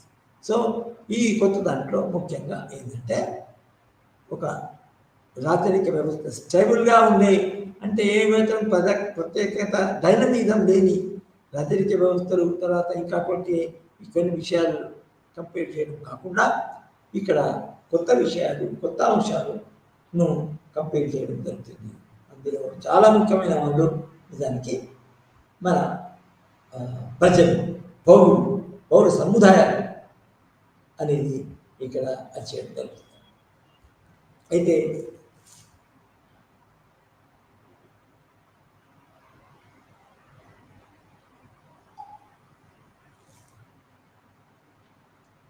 కంపారిటివ్ పాలిటిక్స్లో ప్రజలే కాకుండా ప్రక్రియలు, ప్రాసెసెస్, రాజకీయ ప్రక్రియలు నిజానికి కూడా జరగడానికి అవకాశం ఉంది. చదవడానికి, తర్వాత విశ్లేషించడానికి. ఎప్పుడు ఏ దేశంలోనైతే ప్రజాస్వామ్యం ఉందో, ప్రజాస్వామ్యం ఉన్నప్పుడు ఏ విధంగా ప్రజలే చాలా ముఖ్యులై ఉంటారో, అంతేకాకుండా మన మన ఒక రాజ్యాధినేత కొంత పీరియడ్కి మాత్రమే ఎన్నుకొనబడతారు కాబట్టి నెక్స్ట్ పీరియడ్లో కానీ తమ యొక్క నాయకులు అధికారంలోకి వచ్చే అవకాశం ఉంది. కాబట్టి మనము పార్టీలు, తర్వాత మన పొలిటికల్ ఆర్గనైజేషన్స్, అదర్ ఆర్గనైజేషన్స్ విధంగా బాగా మన ప్రజలను మొబిలైజ్ చేసేటట్టు మా పార్టీకి వేయండి, మా పార్టీ యొక్క క్యాండిడేట్కి ఓట్ వేయండి అని ప్రజల దగ్గర పోయి వాళ్ళని పరిశీలి చేసి వాళ్ళని మెప్పించి వాళ్ళ పార్టీకి ఓటు వేయడానికి ప్రయత్నం చేస్తారు, ఓటు వేయించడానికి ప్రయత్నం చేస్తారు. ఇదొక ప్రక్రియ. సో రాజకీయ ప్రక్రియ అనేది చాలా ఇంపార్టెంట్. అయితే ఇక్కడ రాజకీయ ప్రక్రియని ఎప్పుడు మనం పోల్చుతాము? మంచిగా ఉందా లేదా, యాక్టివ్ ఉందా లేదా, రెస్పాన్సివ్గా మంచి హెల్దీ ప్రాక్టీసెస్, హెల్దీ మన ఒక ఆరోగ్యకరమైన రాజకీయ ప్రక్రియలు ఉన్నాయా అని చూసుకుంటే ఏమైందంటే, ఒక దేశంలోని రాజకీయ ప్రక్రియ, ఇంకో దేశంలోని రాజకీయ ప్రక్రియ, ఒకే దేశంలో ఫెడరల్ రాజ్యం అయితే ఒక ప్రావిన్స్లోని రాజకీయ ప్రక్రియ, ఇంకొక ప్రావిన్స్లోని రాజకీయ ప్రక్రియ. సో ఆ ప్రక్రియ అనేది ఎలా జరుగుతుంది అనేదాన్ని రాజకీయ ప్రక్రియ, అక్కడి ప్రక్రియ ఒక దేశంలోని రాజకీయ ప్రక్రియ, ఒక ప్రజాస్వామ్య దేశంలో ఒక రాజకీయ ప్రక్రియ, ఇంకొక ప్రజాస్వామ్య దేశంలోని రాజకీయ ప్రక్రియ ఏ విధంగా జరుగుతుంది? ఉదాహరణకి ఒక మొదటి దేశం కనుక తీసుకుంటే, అందులో ప్రభుత్వాలు ఏదైతే ఉన్నాయో, ప్రజల యొక్క మూడ్ ఎట్లా ఉంది, ప్రజల యొక్క పరిస్థితి ఎక్కడ ఉంది, ప్రజలు దేన్ని నచ్చుతున్నారు, ఏ విధంగా ఆలోచిస్తున్నారు అని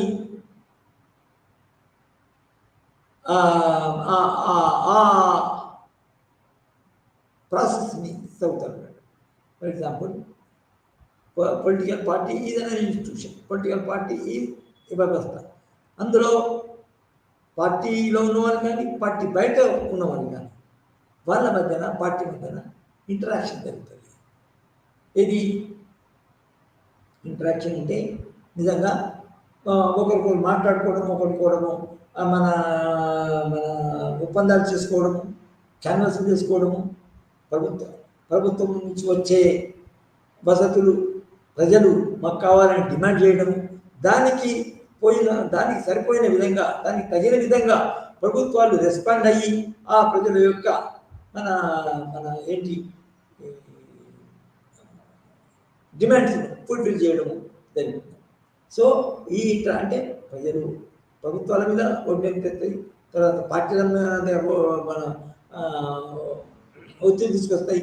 అప్పుడు ఈ పార్టీలు కానీ, ప్రభుత్వాలు కానీ నిజానికి ప్రజా సముదాయాలకి, తర్వాత ప్రజల సంఘాలకి దానికి రెస్పాండ్ అయ్యి వాళ్ళ యొక్క సమస్యలు పరిష్కరించడం జరుగుతుంది. సో అంటే దాని అర్థం ఏంటి? ప్రజలు ఏదైనా డిమాండ్ చేస్తే ఆ దేశంలో నిజానికి ఇమీడియట్గా దానికి రెస్పాన్స్ అవుతుంది.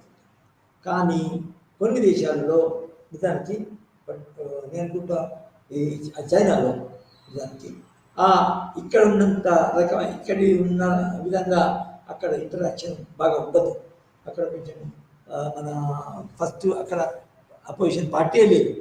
ఉదాహరణకి అపోజిషన్ పార్టీ లేనప్పుడు నిజానికి మన పార్టీ తెలుసు కాబట్టి వాళ్ళు ఎప్పుడైనా కూడా ప్రజలందరూ ఆ పార్టీకే ఓటు వేయవలసి వస్తుంది.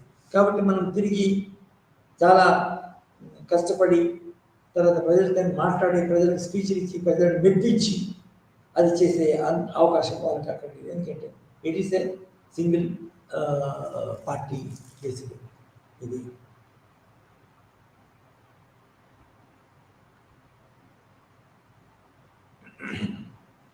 సో అదేవిధంగా పార్టీకి సంబంధించిన ప్రక్రియలు, న్యాయ ప్రక్రియలు, న్యాయస్థానాలు ఏ విధంగా జరుగుతున్నాయి ఒక దేశంలో, రెండు దేశాలలో 3 దేశాలలో న్యాయస్థానాలు ఏ విధంగా ప్రభుత్వం చేస్తున్నాయి. ప్రజలు న్యాయస్థానానికి వచ్చినప్పుడు అప్లికేషన్ చేసి కేసు ఫైల్ చేయించుకొని తర్వాత అంత చేసిన తర్వాత సంవత్సరాలు దశాబ్దాలకే టైం తీసుకునే న్యాయ వ్యవస్థలు కొన్ని దేశాలు ఉంటాయి. ఆ విధంగా కాకుండా రోజులు నెలలు తర్వాత 6 months మొత్తం తక్కువ కాలం తీసుకునే న్యాయశాఖలు కూడా ఉంటాయి. సో ఎందుకు న్యాయశాఖ ఎందుకు మన ఈ విధంగా ఒక న్యాయశాఖ పనిచేయడం సరిగా ఇంకొక న్యాయశాఖ బాగా పనిచేస్తుంది. సో బాగా పనిచేసే న్యాయశాఖను ఇది పనిచేసినప్పుడు అక్కడ మన న్యాయశాఖ బాగా పనిచేస్తుంది. ఏ కారణం వల్ల అంటే అక్కడ క్వాలిటీ ఉన్న జడ్జిలు ఉండడం, ఇంకా ఏదైనా కారణం ఉండొచ్చు. సో అప్పుడు ఇక్కడ లేని ఏవైతే ఉన్నాయో అక్కడ ఉన్న ఏవైతే ఉన్నాయో ఉన్న పలానా అంశాలు ఉండడం వల్ల అక్కడ ఏ విధంగా న్యాయ వ్యవస్థ బాగా పనిచేస్తుందో అక్కడ ఆ విషయాలన్నీ నిజానికి ఇక్కడ ప్రవేశపెట్టే అవకాశాలు ఉన్నాయి. అప్పుడు వీళ్ళది కూడా నిజానికి మన సరి అయిన పాలన కలిగి ఉండడం సాధ్యమవుతుంది. అల్లర్లు లేకుండా ఉంటుంది. తర్వాత రాజ్యానికి మన ప్రభుత్వానికి వ్యతిరేక కుట్రలు కుతంత్రాలు విప్లవాలు రాకుండా అవకాశం. సో ఇది మన మన కంపేరిటివ్ పాలిటిక్స్. ఈ పోల్చి రాజకీయాల్లో పోల్చి చూసే పద్ధతి, రాజకీయాల్లో పోల్చే పద్ధతి, అది పోల్చే దాన్ని మనం అనాలిసిస్ కూడా అనొచ్చు. తర్వాత ఇంకా ఈ తర్వాత modern political scientist have shifted, differed from the old political scientists or old comparative political study scholars. అయితే ఈ మోడర్న్ పద్ధతిలో సామాన్యంగా ప్రక్రియలు ఒక దేశంలోని ప్రక్రియ ఇంకొక దేశంలోని ప్రక్రియ దానికి పోల్చడం జరుగుతుంది. కానీ ఇంకా ఎక్కువ ఫోకస్ మాత్రమే ప్రజల్లో మానవుల్లో వాటి మీద నిజంగా ఫోకస్ చేయడం జరుగుతుంది. ఎందుకంటే ప్రజలు ప్రభుత్వాలు పని చేయాలన్నా కూడా, ప్రభుత్వంలో మంచి ప్రభుత్వం ఎన్నుకోవాలన్నా కూడా, ప్రభుత్వంలో చెడు ప్రభుత్వము కొంచెం వ్యతిరేకంగా పనిచేసే వ్యక్తులను పడగొట్టాలన్నా కూడా అందరికీ ప్రజలే, the people are centric, people are at the centre. So ఆ విధంగా మనము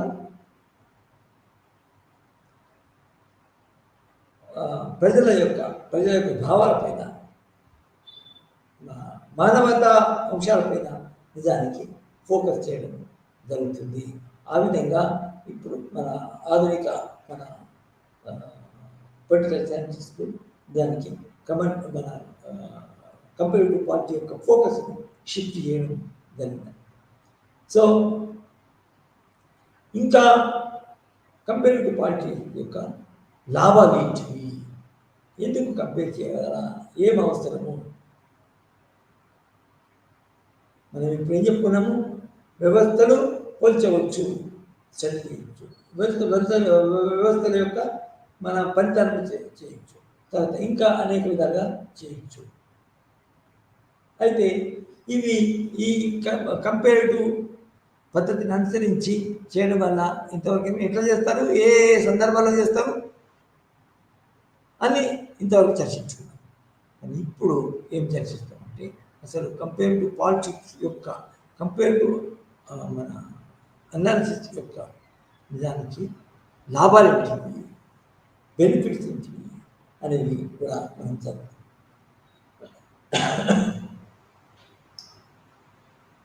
మొట్టమొదటి బెనిఫిట్ ఏది, కంపేరిటివ్ పాలిటిక్స్. దాని కంపేరిటివ్ పాలిటిక్స్లోనే కాదు, కంపేరిటివ్ మెథడ్ అనేది ఒక రాజనీతి శాస్త్రంలోనే కాదు, రాజనీతి శాస్త్రంలోనే కాకుండా హిస్టరీలో ఉంటుంది, పబ్లిక్ అడ్మినిస్ట్రేషన్లో ఉంటుంది, సోషాలజీలో ఉంటుంది దానికి. సో ఈ కంపేరిటివ్ మెథడ్ అనేది చాలా ఉపయుక్తమైన మెథడ్ చాలా మంది ప్రిఫర్ చేసేది. మనము నిజానికి ఈ కంపేరిటివ్ మెథడ్ అనేది ఒక ప్లాన్లో ఒక స్కాలర్ కానీ ఒక ప్రొఫెసర్ కానీ కంపేర్ చేయవచ్చు. కానీ ఎడ్యుకేటెడ్ కాని సెక్షన్స్లలో, ఎడ్యుకేటెడ్ కాని ప్రాంతాలలో కూడా ఇండైరెక్ట్గా వాళ్ళకి తెలియకుండా, కొడుకు ఉన్నాడని తెలియకపోయినట్ట వాళ్ళు కూడా ఇండైరెక్ట్గా కంపేర్ చేయడం జరుగుతుంది. కంపేర్ టు అనేది జేటీవీ లెక్కలో it's the must, it's common rather. So comparative method ఉపయోగించడం వల్ల నిజానికి మొదటి బెనిఫిట్ ఏంటంటే పోల్చినప్పుడు ఒక లక్ష్యంతో పోల్చడం జరుగుతుంది. పోల్చినప్పుడు ఒక లక్ష్యంతో, ఉదాహరణకి capitalist system and communist system అనే రెండు మన సోషల్ ఆర్గనైజేషనల్ థియరీస్ ఉన్నాయి. అయితే కమ్యూనిస్ట్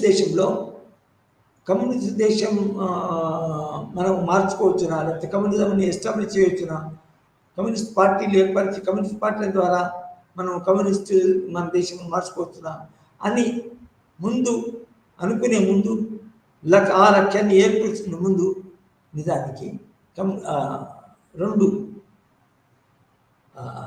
దేశాల్లో ఉన్న పరిస్థితులు అవగాహన చేసుకోవాలి. సామాన్యంగా communist party is known for equality, తర్వాత ఈక్వల్ డిస్ట్రిబ్యూషన్ ఆఫ్ ప్రాపర్టీ, తర్వాత ఇంకా అనేక ఉన్నాయి. ఏంటి కమ్యూనిస్ట్. అయితే ఇవి ఏ దేశంలో అయితే లేవో ఆ దేశంలో అవి చదివి సామాన్యంగా ఇవి ఇక్కడ ఉన్నది, అవి కమ్యూనిస్ట్ దేశాల్లో ఉన్నవి, ఆ కమ్యూనిస్ట్ దేశాలు తీసుకొచ్చి కమ్యూనిస్ట్ వ్యవస్థను మనం ఇక్కడికి వచ్చి నిర్మించడానికి మన దేశం కూడా కమ్యూనిస్ట్ దేశం వల్లే నిజానికి సంతృప్తికరమైన ప్రజలు ఉంటారు. అంతేకాకుండా సోషల్ సెక్యూరిటీ ఉంటుంది, ప్రజా సంక్షేమం ఉంటుంది, తర్వాత యుద్ధాన్ని వ్యతిరేకించే ప్రభుత్వాలు ఉంటాయి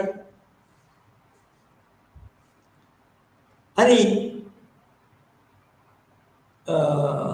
అనుకునే ముందుగా నిజానికి వాటిని స్టడీ చేసి చూస్తారు.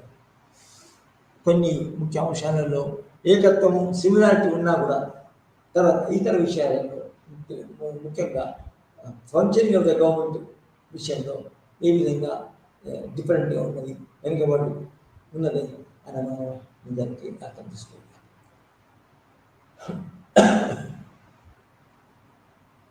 సో కంపేర్డ్ గవర్నమెంట్లో ఇంకొక రకమైన బెనిఫిట్ ఏంటంటే స్టెబిలిటీ, ఇన్స్టెబిలిటీ, రాజకీయ స్థిరత్వము, రాజకీయ అస్థిరత్వం. ఈ అస్థిరత్వం అనే అంశం కనుక తీసుకుంటే స్టెబిలిటీ, పీస్ అండ్ స్టెబిలిటీ రెండు దగ్గర ఉంటాయి. ఎందుకంటే స్టెబిలిటీ అనేది పీస్ ఉండదు. సో ఇంకొక ముఖ్య అంశము రాజనీతి సాక్షరతో మన స్టడీ చేసేది, విశ్లేషించేది ఏంటంటే స్టేబిలిటీ, పొలిటికల్ స్టేబిలిటీ. ఈ పొలిటికల్ స్టేబిలిటీ అనేది దానికి ముఖ్యంగా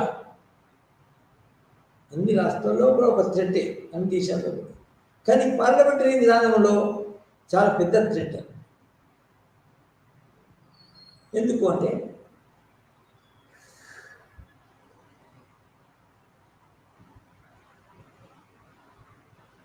ఒక దేశం ఫస్ట్ స్టెబిలిటీ యొక్క స్థిరత్వం యొక్క ఆవశ్యకత, ప్రాధాన్యత ఏంటి అని మనము ప్రశ్నించుకుంటే దానికి అల్లకల్లోలు జరిగినప్పుడు, ఆందోళన జరిగినప్పుడు, మన సివిల్ వార్స్ ఒకే దేశంలో ఉన్నప్పుడు నిజానికి నీకు ఆర్థిక అభివృద్ధి జరగదు, శాంతి ఉండదు, ప్రశాంతంగా ఉండదు. ప్రశాంతంగా ఉన్న పద్ధతులకి వాళ్ళు మన పారిపోతారు. కాబట్టి నిజానికి పొలిటికల్ స్టేబిలిటీ ఉంటే నిజానికి రాదు. అంటే పొలిటికల్ స్టేబిలిటీ ఉండడం అంటే నిజానికి మన ఒక పార్లమెంటరీ ప్రభుత్వం అయితే ఆ పార్టీ అధికారంలో ఉంటే ఆ పార్టీకి సంబంధించిన వాళ్ళు ఎప్పటికీ మన ఆధిక్యతను ఉండాలి. ఆధిక్యత అయితే వాళ్ళకి ఇది నో కాన్ఫిడెన్స్ మోషన్ రావడం జరుగుతుంది. సో ఎప్పుడైతే ఏ పరిస్థితి అయితే శాంతియుత పరిస్థితులకి అనుకూలంగా ఉంటుందో, అల్లకొల్లాలు రాకుండా చేస్తుందో, తర్వాత మన ఇంకా అనేక రకాలమైన ఇండస్ట్రియలైజేషన్, తర్వాత కల్టివేషన్ ఇవన్నీ మంచిగా జరిగే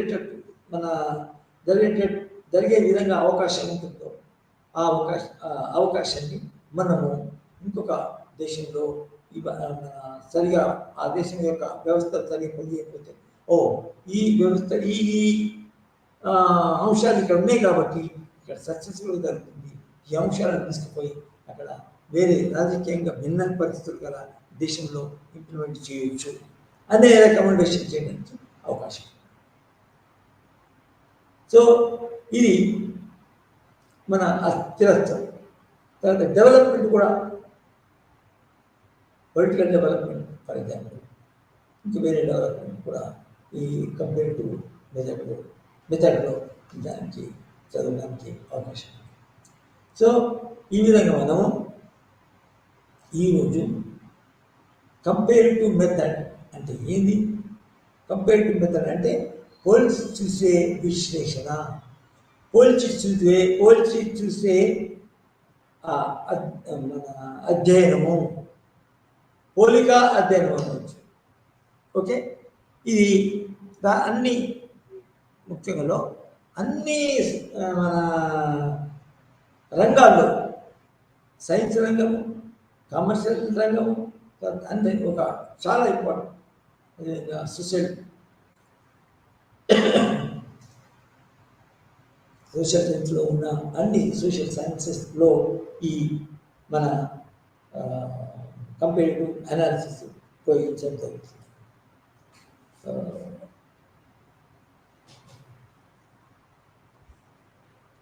అయితే ముఖ్యంగా మనము ఏమి విశ్లేషించుకుంటే స్టడీ తీసుకుంటే కంపేర్ చేసినప్పుడు దానికి కంపేరబుల్ అంశాల మధ్యనే పొలిటికల్ సామాన్యంగా చేస్తాము. ఏదైతే కంపేరిటివ్ పరిస్థితులు లేవో కంపేరిటివ్ అనాలిసిస్ చేయడం కూడా వేస్ట్, అవసరం దానివల్ల లాభం ఉంది. కాబట్టి సామాన్యంగా కంపేరిటివ్ అనాలిసిస్ అనేది comparable institutions, comparable organisation, compare to governments వాటి మధ్యనే దానికి మనం పోలిక చేయడం జరుగుతుంది. ఎందుకంటే రెండు కంపేర్ కానీ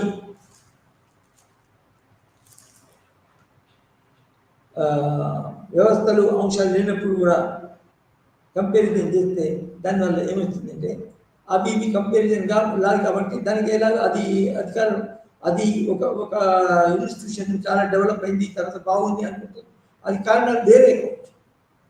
కానీ ఇది ఇక్కడ ఇంకొక దాన్ని కారణాలు వేరు కావచ్చు. సో అక్కడ కంపేర్ చేయడానికి దానికి అన్కంపేరబుల్ పరిస్థితుల్లో, అన్కంపేరబుల్ వ్యవస్థలలో అన్కంపేరబుల్ గవర్నమెంట్స్ దానికి సామాన్యంగా మన ఈ కంపేరిటివ్ అనాలిసిస్ అనేది ఉపయోగపడదు, ఆ పద్ధతిని అనుసరించరు. అదేవిధంగా మోడర్న్ మన subjects of analysis, focus of analysis అనే దాంట్లో కూడా మన అనే వాటిని కూడా మనం ఈ కంపేరిటివ్ అనాలిసిస్, కంపేరిటివ్ అనలిటికల్ మెథడ్లో నేర్చుకోవచ్చు. మోడర్న్ పూర్వపు రోజుల్లో, పూర్వపు దశాబ్దాలలో కూడా ఈ అనాలిసిస్లో జరిగినప్పుడు దానికి స్టాటిక్ పద్ధతిలో జరిగేది. స్టాటిక్గా ఉండే ఒకే దిక్కు ఉండే వ్యవస్థలు, కదలిక లేని, డైనమిజం లేని అంశాల మీద దానికి ఇదివరకు రాజనీతి శాస్త్రజ్ఞులు కంపేరిటివ్ మెథడ్ని మనం పాటించడం జరిగింది. అప్పుడు దానివల్ల లాభాలు వస్తున్నాయా లేదంటే అప్పటి పరిస్థితుల్లో అది నిజానికి లాభాలను గడించింది. మన ఎవరైతే ఈ కంపేరిటివ్ మెథడ్ పాటించారు. అయితే ఈ కంపేరిటివ్ మెథడ్ ఆధునిక మన కంపేరిటివ్ మెథడ్లో మన పురాతనమైన పద్ధతుల్లో ట్రెడిషనల్ ఇన్స్టిట్యూషన్స్, ఒక రాజరికం కానీ, తర్వాత ఇద్దరు ముగ్గురు ఉండే మన అరిస్టోక్రట్ కానీ ఒకవైపు, ఇంకొక వైపు ఇంకో దేశంలోని మన రాజరిక వ్యవస్థని అరిస్టోక్రసీని పోల్చడం మాత్రమే జరిగింది. అందులో ఆ పోల్చడం కూడా నిజానికి ఒక చైతన్యవంతమైన అంశాలు కానీ, రాజకీయ పొలిటికల్ బిహేవియర్ కానీ, అటువంటి ఎకనామిక్ బిహేవియర్ కానీ అందులో పాత పద్ధతుల్లో పాత శాస్త్రజ్ఞులు దానికి ఫోకస్ చేయాలి. కానీ కొత్త రాజనీతి శాస్త్రజ్ఞులు కొత్త విషయాలపై ఫోకస్ చేయడము ప్రారంభించారు. చాలా కంప్యూటర్ పాలిటిక్స్ చాలా రోజులు. ఆ కొత్త విషయాలంటే ఒక ప్రాంతంలోని, ఒక దేశంలోని రాజకీయ ప్రవర్తన, ఓటింగ్ బిహేవియర్ ఇంకొక దేశంలోని రాజకీయ వ్యవస్థలు, రాజకీయ బిహేవియర్, ఓటింగ్ బిహేవియర్ పోల్చడం జరుగుతుంది. ఫస్ట్ మనం ఇదివరకు అనుకున్నట్టు ఇవి రెండు పోల్చదగిన అవి. ఇంకొకటి ఏంటంటే ప్రజల యొక్క ప్రవర్తన, ప్రజల యొక్క ఓటింగ్ బిహేవియర్ మళ్ళీ నిజానికి ఇందులో చదవడం జరుగుతుంది. మొత్తం మీద ఆధునిక రాత్రి సాధ్యం కొంచెం డైనమిజానికి ప్రాధాన్యత ఇస్తారు. ప్రజల యొక్క బిహేవియర్, ఓటింగ్ బిహేవియర్ అంటే మనం ఎన్నికల కాలం ముందు దానికి ఓటింగ్ బిహేవియర్ ఎట్లా ఉంటుంది, ఎన్నికలు అయిన వెంటనే మన పొలిటికల్ బిహేవియర్ ఎట్లా ఉంటుంది అని ముఖ్యంగా చదవడానికి ఇందులో దానికి మన మోడర్న్ రాజనీతి శాస్త్రజ్ఞులు అవకాశం ఎన్నుకోవడం జరిగింది. దాని యొక్క నిజానికి ఫలితాలు కూడా ఎక్కువ ఉంటాయి.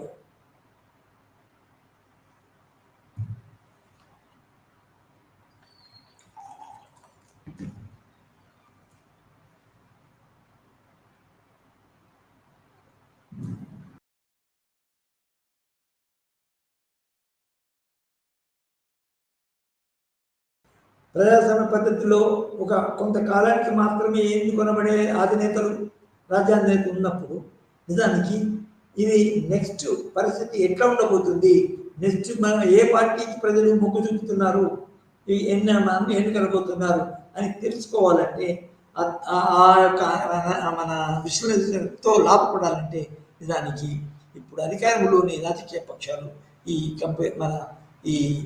మన కంపేరిటివ్ అనాలిసిస్ని మనం పాటించి అవలంబించి చదవడం జరుగుతుందని. ఇంకా నిజానికి కంపేరిటివ్ మెథడ్లో దానికి అనేక లాభాలు ఉన్నాయి. ఇది ఆర్థిక వ్యవస్థలో కానీ, లేకపోతే ఇంకొక రంగంలో, చారిత్ర అధ్యయన రంగంలో కానీ కూడా ఈ కంపేరిటివ్ మెథడ్ అనేది చాలా ఉపయోగకరంగా ఉంటుంది. సో ఇంతటితో ఈరోజు యొక్క లెక్చర్ సమాప్తం. Thank you.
3, 4, 5, 6, 7, 8, 9, 10.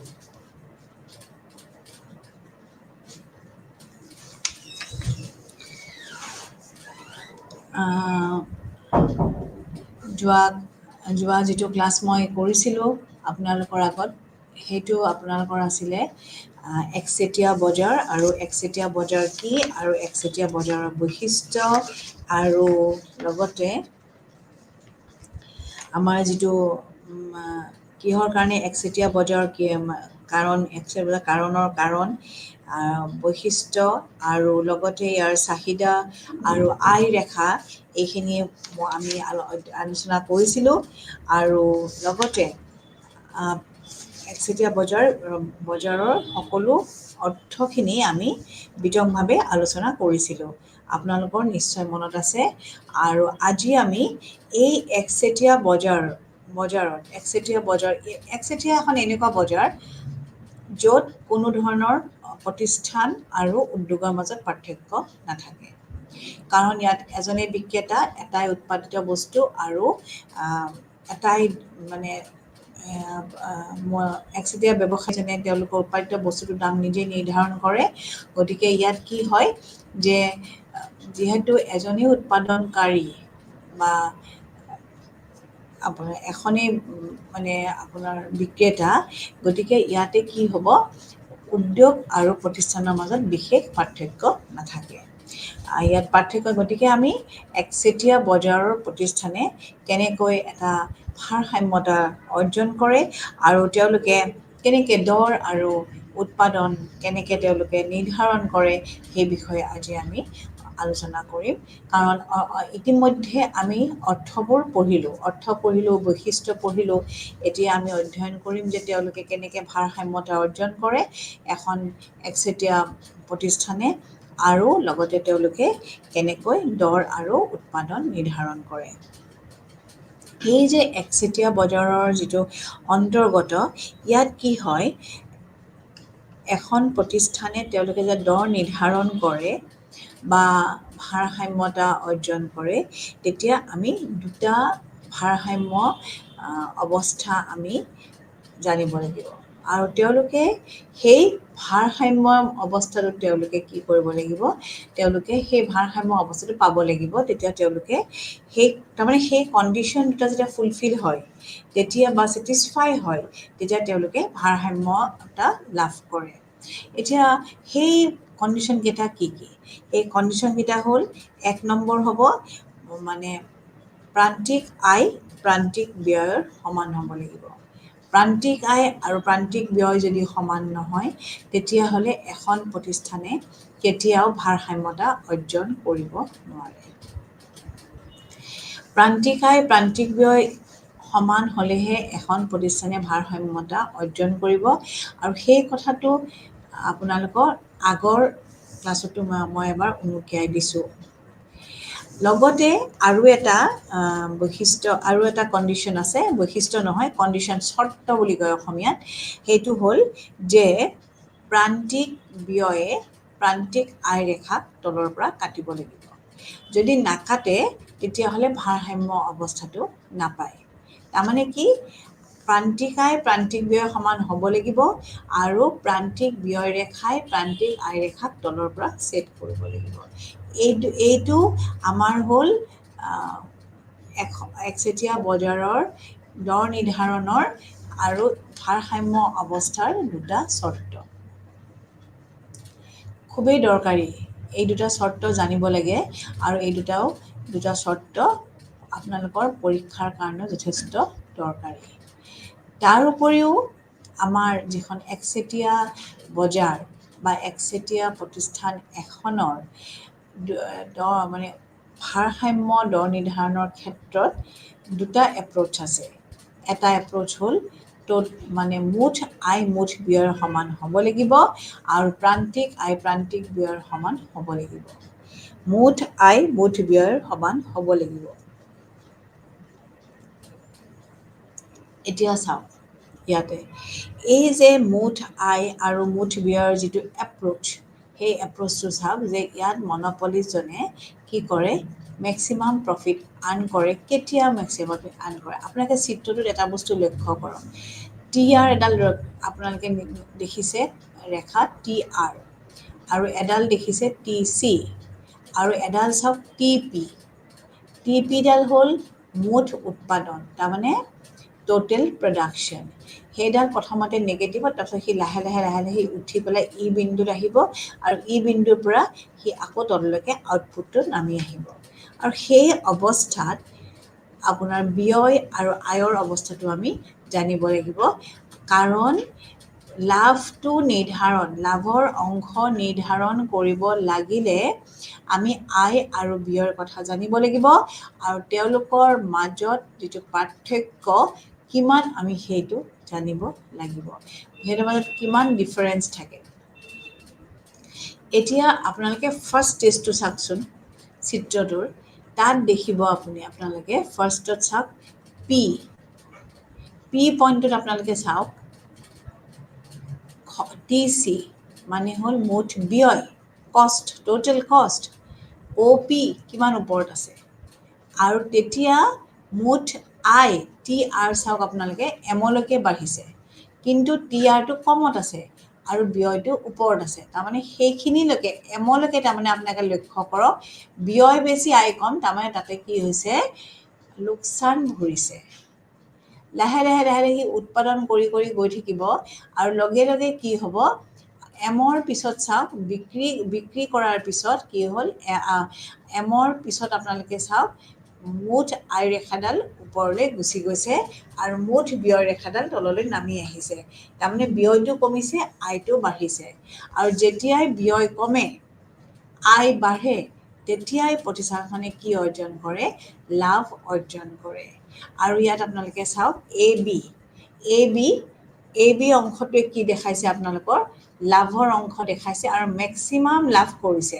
তাৰপিছত আপোনালোকে চাওক সেই এ বি অৱস্থাত ই বিন্দুত ভাৰসাম্যতা অৰ্জন কৰিছে, আৰু তেতিয়া প্ৰতিষ্ঠানখনে উৎপাদন কৰিছে কিউলৈকে, অ' কিউ অংশ উৎপাদনৰ পৰিমাণ।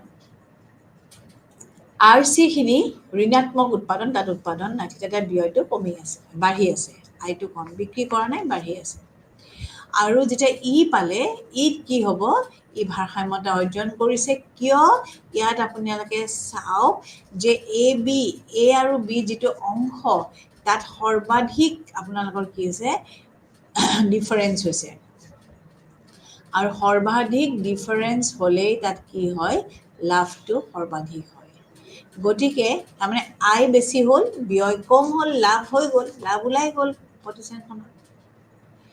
তাৰপিছত আৰু যদি আমি উৎপাদন কৰি গৈ থাকোঁ, তাৰমানে ডি পইণ্টলৈকে, তেতিয়া আপোনালোকে চাওক আকৌ টি চিটো বাঢ়িব ধৰিছে, ব্যয়টো বাঢ়িছে, আৰু আয়টো কমিব ধৰিছে। দেখিছেনে আপোনালোকে?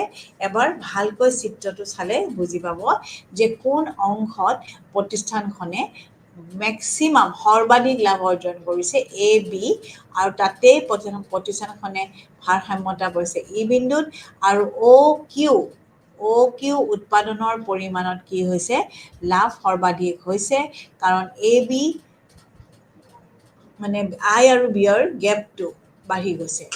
আদাৰৱাইজ আপোনালোকে চাওক এম আৰু এন পইণ্টত কিন্তু সমান হৈছে আয় আৰু ব্যয়, আৰু তাত কেতিয়াও সৰ্বাধিক মেক্সিমাম লাভ তেওঁলোকে অৰ্জন কৰিব নোৱাৰে, কাৰণ এম আৰু এনত কি হৈছে, মুঠ আয় মুঠ ব্যয়ৰ সমান হৈছে। তাৰ উপৰিও পি পইণ্টত আকৌ ব্যয় বেছি, আয় কম, আৰু এনৰ পিছত ব্যয় বাঢ়ি যায়, আৰটো কমি যায়। চ' ইয়াতে কি হৈছে আপোনালোকে চাওক, এই য'ত একচেটিয়া ব্যৱসায়ীজনে সৰ্বাধিক লাভ অৰ্জন কৰে, অ' কিউ লেভেল অফ আউটপুটত, সেইটোৱে হৈছে ইকুইলিব্ৰিয়াম চিটুৱেশ্যন। আৰু সেইটো কাৰণে তাতে দিয়া আছে ই, কেপিটেল ই পইণ্ট। ই পইণ্টত কি হৈছে, তেওঁলোকে ইকুইলিব্ৰিয়াম মানে ভাৰসাম্য অৱস্থাটো লাভ কৰিছে। এইটোক কয় মুঠ আয় আৰু মুঠ ব্যয়, অৰ্থাৎ total cost and total revenue approach.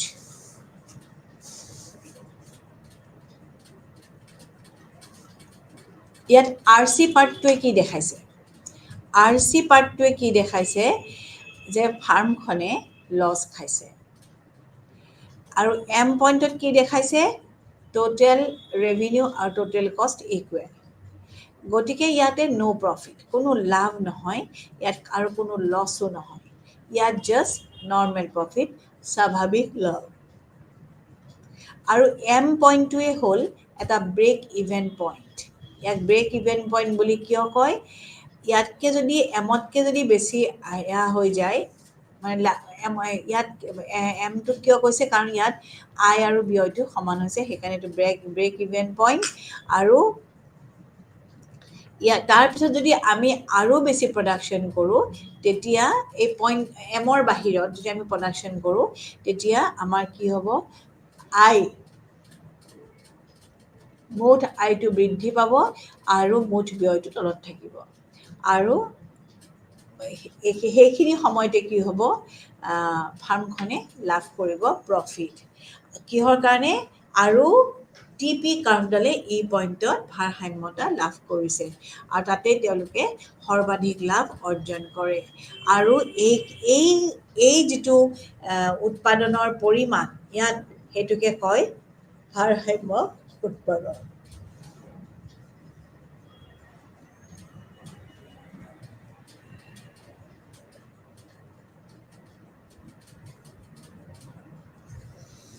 আচ্ছা, আৰু এটা কথা আপোনালোকে চাওক, পি পইণ্টটো চাওকচোন। পি পইণ্টটোত কি হয়? যদি আমাৰ মুঠ ব্যয় ৰেখাডাল পি পইণ্টৰ পৰা যদি ষ্টাৰ্ট হয়, সি কি দেখায়? যে যদি ফাৰ্মখনে মানে ডিছকণ্টিনিউ হয়, মানে চলি নাথাকে, তেতিয়া মানে তাৰ উৎপাদনটো, তেতিয়া কি হ'ব? ফাৰ্মখনে লোকচানৰ সন্মুখীন হ'ব। আৰু কি লোকচান? স্থিৰ ব্যয়ৰ লোকচানৰ সন্মুখীন হ'ব পি পইণ্টত, কাৰণ ইয়াত ব্যয় বেছি, আয় কম।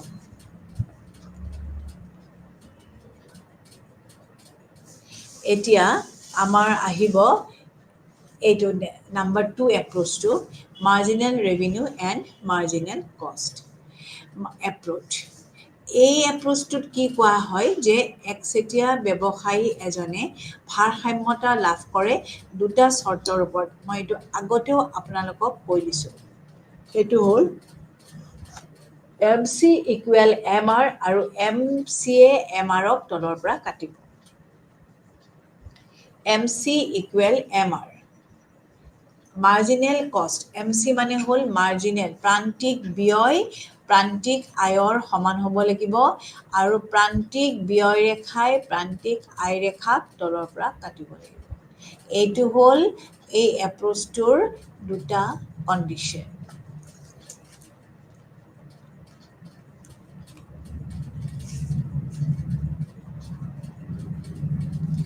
এতিয়া আমি কি পঢ়ি আছোঁ?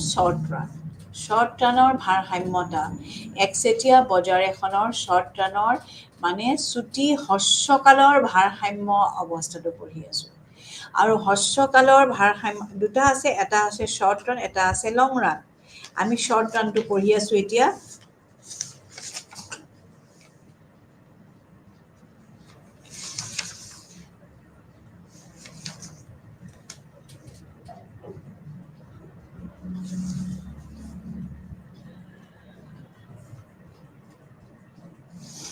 এতিয়া চাব যে ফাৰ্ষ্ট চাওক, ইয়াতে দেখা আছে যে ছুপাৰ নৰ্মেল প্ৰফিট, তাৰমানে অস্বাভাৱিক লাভ। ইয়াত আপোনালোকে চাওক যে শ্বৰ্ট ৰান কাক কয়? শ্বৰ্ট পিৰিয়ড, চুটি সময়, হ্ৰস্বকাল এইটোকে কয় যে একচেটিয়া ব্যৱসায়ীজনে তেওঁলোকৰ যিটো প্লান থাকে, প্ৰডাকশ্যনৰ যিটো প্লান থাকে, সেই এক্সিষ্টিং প্লানটোৰ লগত তেওঁলোকে কি কৰে? কাম কৰে, পৰিৱৰ্তন কৰিব নোৱাৰে। কিয়? সময়টো চুটি। আৰু এই হ্ৰস্বকালত কি হয়? যিবোৰ ফিক্সড ফেক্টৰ, স্থিৰ উপাদান, কোনবোৰ? প্লান্ট, মেচিনাৰী, তাৰমানে মেচিনছ, প্লান্ট, এইবোৰ কেতিয়াও কি নহয়? চেঞ্জ নহয়। কেতিয়া নহয়? হ্ৰস্বকালত। যদি একচেটিয়া ব্যৱসায়ীজনে যদি উৎপাদন বৃদ্ধি কৰিব বিচাৰে কেনেকৈ কৰিব লাগিব পৰিৱৰ্তনশীল উপাদানবিলাক পৰিৱৰ্তন কৰিহে তেওঁলোকে উৎপাদন পৰিৱৰ্তন কৰিব পাৰিব স্থিৰ উপাদান তেওঁলোকে পৰিৱৰ্তন কৰি সেইটো পৰিৱৰ্তন কৰিব নোৱাৰে পৰিৱৰ্তনশীল উপাদান মানে লগাইহে বা পৰিৱৰ্তন কৰিহে তেওঁলোকে উৎপাদনটো পৰিৱৰ্তন কৰিব পাৰিব হ্ৰস্ব কালত স্থিৰ নোৱাৰে এতিয়া পৰিৱৰ্তনশীল উপাদান কোনবোৰ পৰিৱৰ্তনশীল উপাদানবোৰ হ'ল যে অস্থায়ী শ্ৰমিকবিলাক হ'ল পৰিৱৰ্তনশীল উপাদান আৰু হ'ল কেঁচা সামগ্ৰীটো হ'ল পৰিৱৰ্তনশীল উপাদান আৰু এই কেঁচা সামগ্ৰী বা অস্থায়ী শ্ৰমিকৰ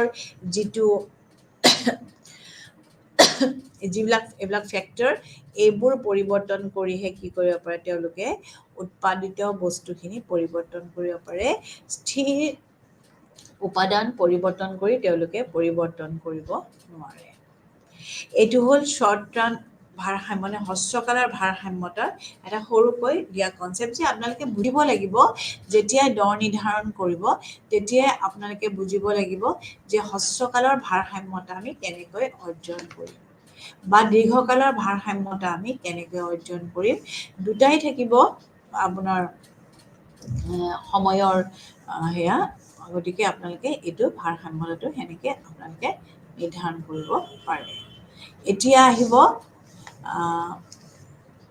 এই যে হ্ৰস্বকালৰ ভাৰসাম্যতা তাত মই কৈছোঁৱেই যে পৰিৱৰ্তনশীল উপাদানবোৰ পৰিৱৰ্তন কৰিহে আমি কি কয় উৎপাদিত সামগ্ৰীটো পৰিৱৰ্তন কৰিব পাৰিম এতিয়া এই ক্ষেত্ৰত চাওক মনোপলি একচেটিয়া ব্যৱসায়ীজন হ'ল এজনেই বিক্ৰেতা উৎপাদিত সামগ্ৰীও এটাই গতিকে এই ক্ষেত্ৰত কি হয় তেওঁলোকৰ যেতিয়া তেওঁলোকে দেখিলে যে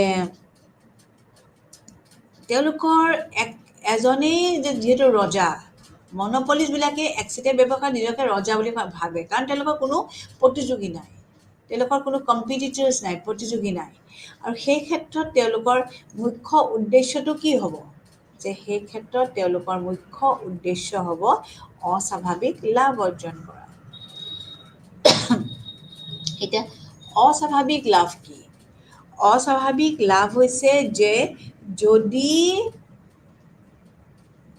AC গড় ব্যয়টো গড় আয়তকৈ বেছি হয় ব্যয় বেছি এটা বস্তু উৎপাদন কৰোঁতে যেতিয়া ব্যয়টো বেছি হয় কিন্তু তাক বিক্ৰী কৰি যেতিয়া আয় পাম আয়টো যদি কম হয় তেতিয়া লছ খায় আকৌ যদি আয়টো বেছি হয় ব্যয়টো কম হয় তেতিয়া অস্বাভাৱিক লাভ অৰ্জন কৰে আৰু প্ৰতিজন উৎপাদনৰ গৰাকীয়ে কি কৰিব তেওঁলোকে আয়টো বেছি কৰিবলৈ চেষ্টা কৰিব আৰু ব্যয়টো তেওঁলোকে কম কৰিবলৈ চেষ্টা কৰিব যেতিয়া আয় বেছি হ'ব ব্যয় কম হ'ব তেতিয়া নিশ্চয়কৈ প্ৰতিষ্ঠানখনে অস্বাভাৱিক লাভ অৰ্জন কৰিব আপোনালোকে চিত্ৰত চাওক মই এটা ভাৰসাম্য অৱস্থাৰ কথা কৈছিলোঁ সেইটো হ'ল মাৰ্জিনেল ৰেভিনিউ মাৰ্জিনেল কষ্টৰ ইকুৱেল হ'ব লাগিব আপোনালোকে চাওক বিন্দুটো চাওক মানে ইকুইলিব্ৰিয়ামটো হ'ল ভাৰসাম্যতা তাতে পাইছে চাওক MC আৰু ACটো সমান হৈছে MC আৰু MR MR আৰু MC বিন্দুত সমান হৈছে কটাকটি কৰিছে হয়নে এই অৱস্থাত বিন্দুত কি হ'ব এই প্ৰতিষ্ঠানখনে ভাৰসাম্যতা অৰ্জন কৰিব আৰু উৎপাদনৰ পৰিমাণ কিমান হ'ব OQ1 এতিয়া চাওক এভাৰেজ কষ্ট যিডাল এভাৰেজ কষ্ট ৰেখা গড় ব্যয় ৰেখা সেইডালে D বিন্দুত টাচ কৰিছে তাৰমানে তেওঁ তলত আছে আৰু ইয়াত গড় আয় ৰেখাডাল C ওপৰেদি গৈছে চাওক AR আৰু MR দুইডালে তলফালে নামি অহা ষ্ট্ৰেইট লাইন ৰেখা আৰু এই গড় আয় আৰু প্ৰান্তিক আয় এই দুটা হ'ল আই মানে ইনকাম। এই ইনকামটো চাওক আপোনালোকে, প্ৰান্তিকটো নালাগে, কাৰণ প্ৰান্তিকটোতো আমি ভাৰসাম্যতা অৱস্থাটো দেখাওঁতেই আমি এইটো কথা কৈ দিলোঁ যে প্ৰান্তিক আয় প্ৰান্তিক ব্যয় সমান হ'ব লাগিব। প্ৰান্তিক ব্যয় ৰেখাই, এই ব্যয় ৰেখাটো চাওক, প্ৰান্তিক আয় ৰেখাক তলৰ পৰা কাটিব লাগিব। এই বিন্দুত কাটি থ'লে গুচি গ'ল ওপৰলৈ। এতিয়া প্ৰফিট লছ এইবোৰ উলিয়াব লাগে। এতিয়া যদি লাভ লোকচান উলিয়াব লাগে, তেতিয়া আমি চাব লাগিব গড় আয় আৰু গড় ব্যয়। যদি গড় আয়টো ওপৰত থাকে আৰু ব্যয়টো তলত থাকে, তেতিয়াহ'লে কি হ'ব? সকলো সময়তে তেওঁলোকে অস্বাভাৱিক লাভ অৰ্জন কৰিব নোৱাৰে। এতিয়া আপোনালোকে বুজি পাইছে যে চি কিউ দৰটো ডি কিউ ওৱানতকৈ ডাঙৰ আৰু কিমান ডাঙৰ? C D. প্ৰতিটো ইউনিটত চি ডি এমাউণ্টটোৰ এটা গেপ থাকি যায় আৰু সেইটো চি ডি ৰেভিনিউটো হাই মানে বেছি হয় ব্যয়তকৈ। আৰু এই ক্ষেত্ৰত মুঠ লাভ হ'ব এ বি ডি চি। উৎপাদনৰ পৰিমাণ কিমান? অ' কিউ ওৱান। ভাৰসাম্যতা ক'ত পাইছে? প্ৰান্তিক আয় প্ৰান্তিক ব্যয় সমান হোৱা বিন্দুত। এই বিন্দুত তেওঁলোকে ভাৰসাম্যতা পাইছে। কিয়? ইয়াত M R equal M C হৈছে।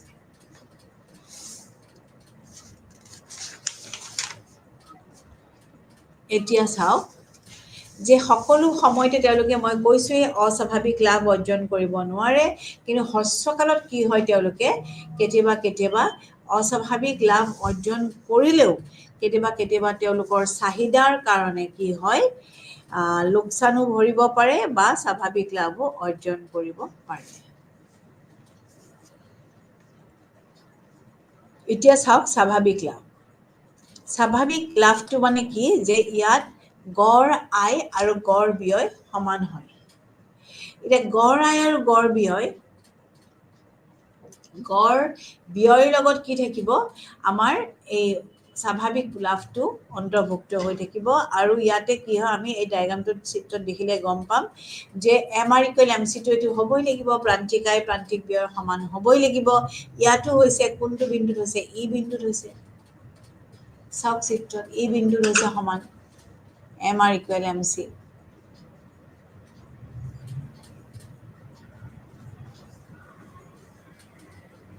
আৰু ইয়াত কি হৈছে? এ আৰডাল তলফাল নামিছে, এম আৰডাল আহিছে।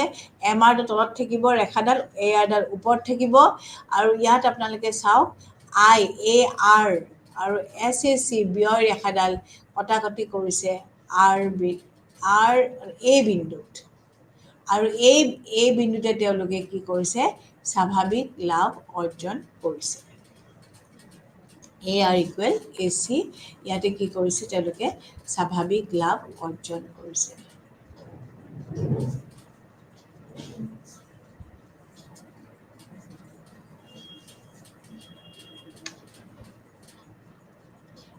তাৰপিছত কি হ'ব? যেতিয়া তেওঁলোকে কেতিয়াবা উৎপাদিত বস্তুৰ চাহিদাটো বজাৰত নাপাব, তেওঁলোকে হ্ৰস্বকালত, ছুটি সময়ত, শ্বৰ্ট পিৰিয়ডত তেওঁলোকে লোকচানৰো সন্মুখীন হ'ব। এতিয়া লোকচানৰ সন্মুখীন কেনেকৈ হ'ব?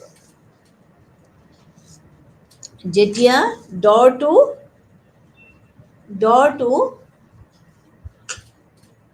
দৰতকৈ ব্যয়টো বেছি হয়, তেতিয়া কি হ'ব? লোকচানৰ সন্মুখীন হ'ব।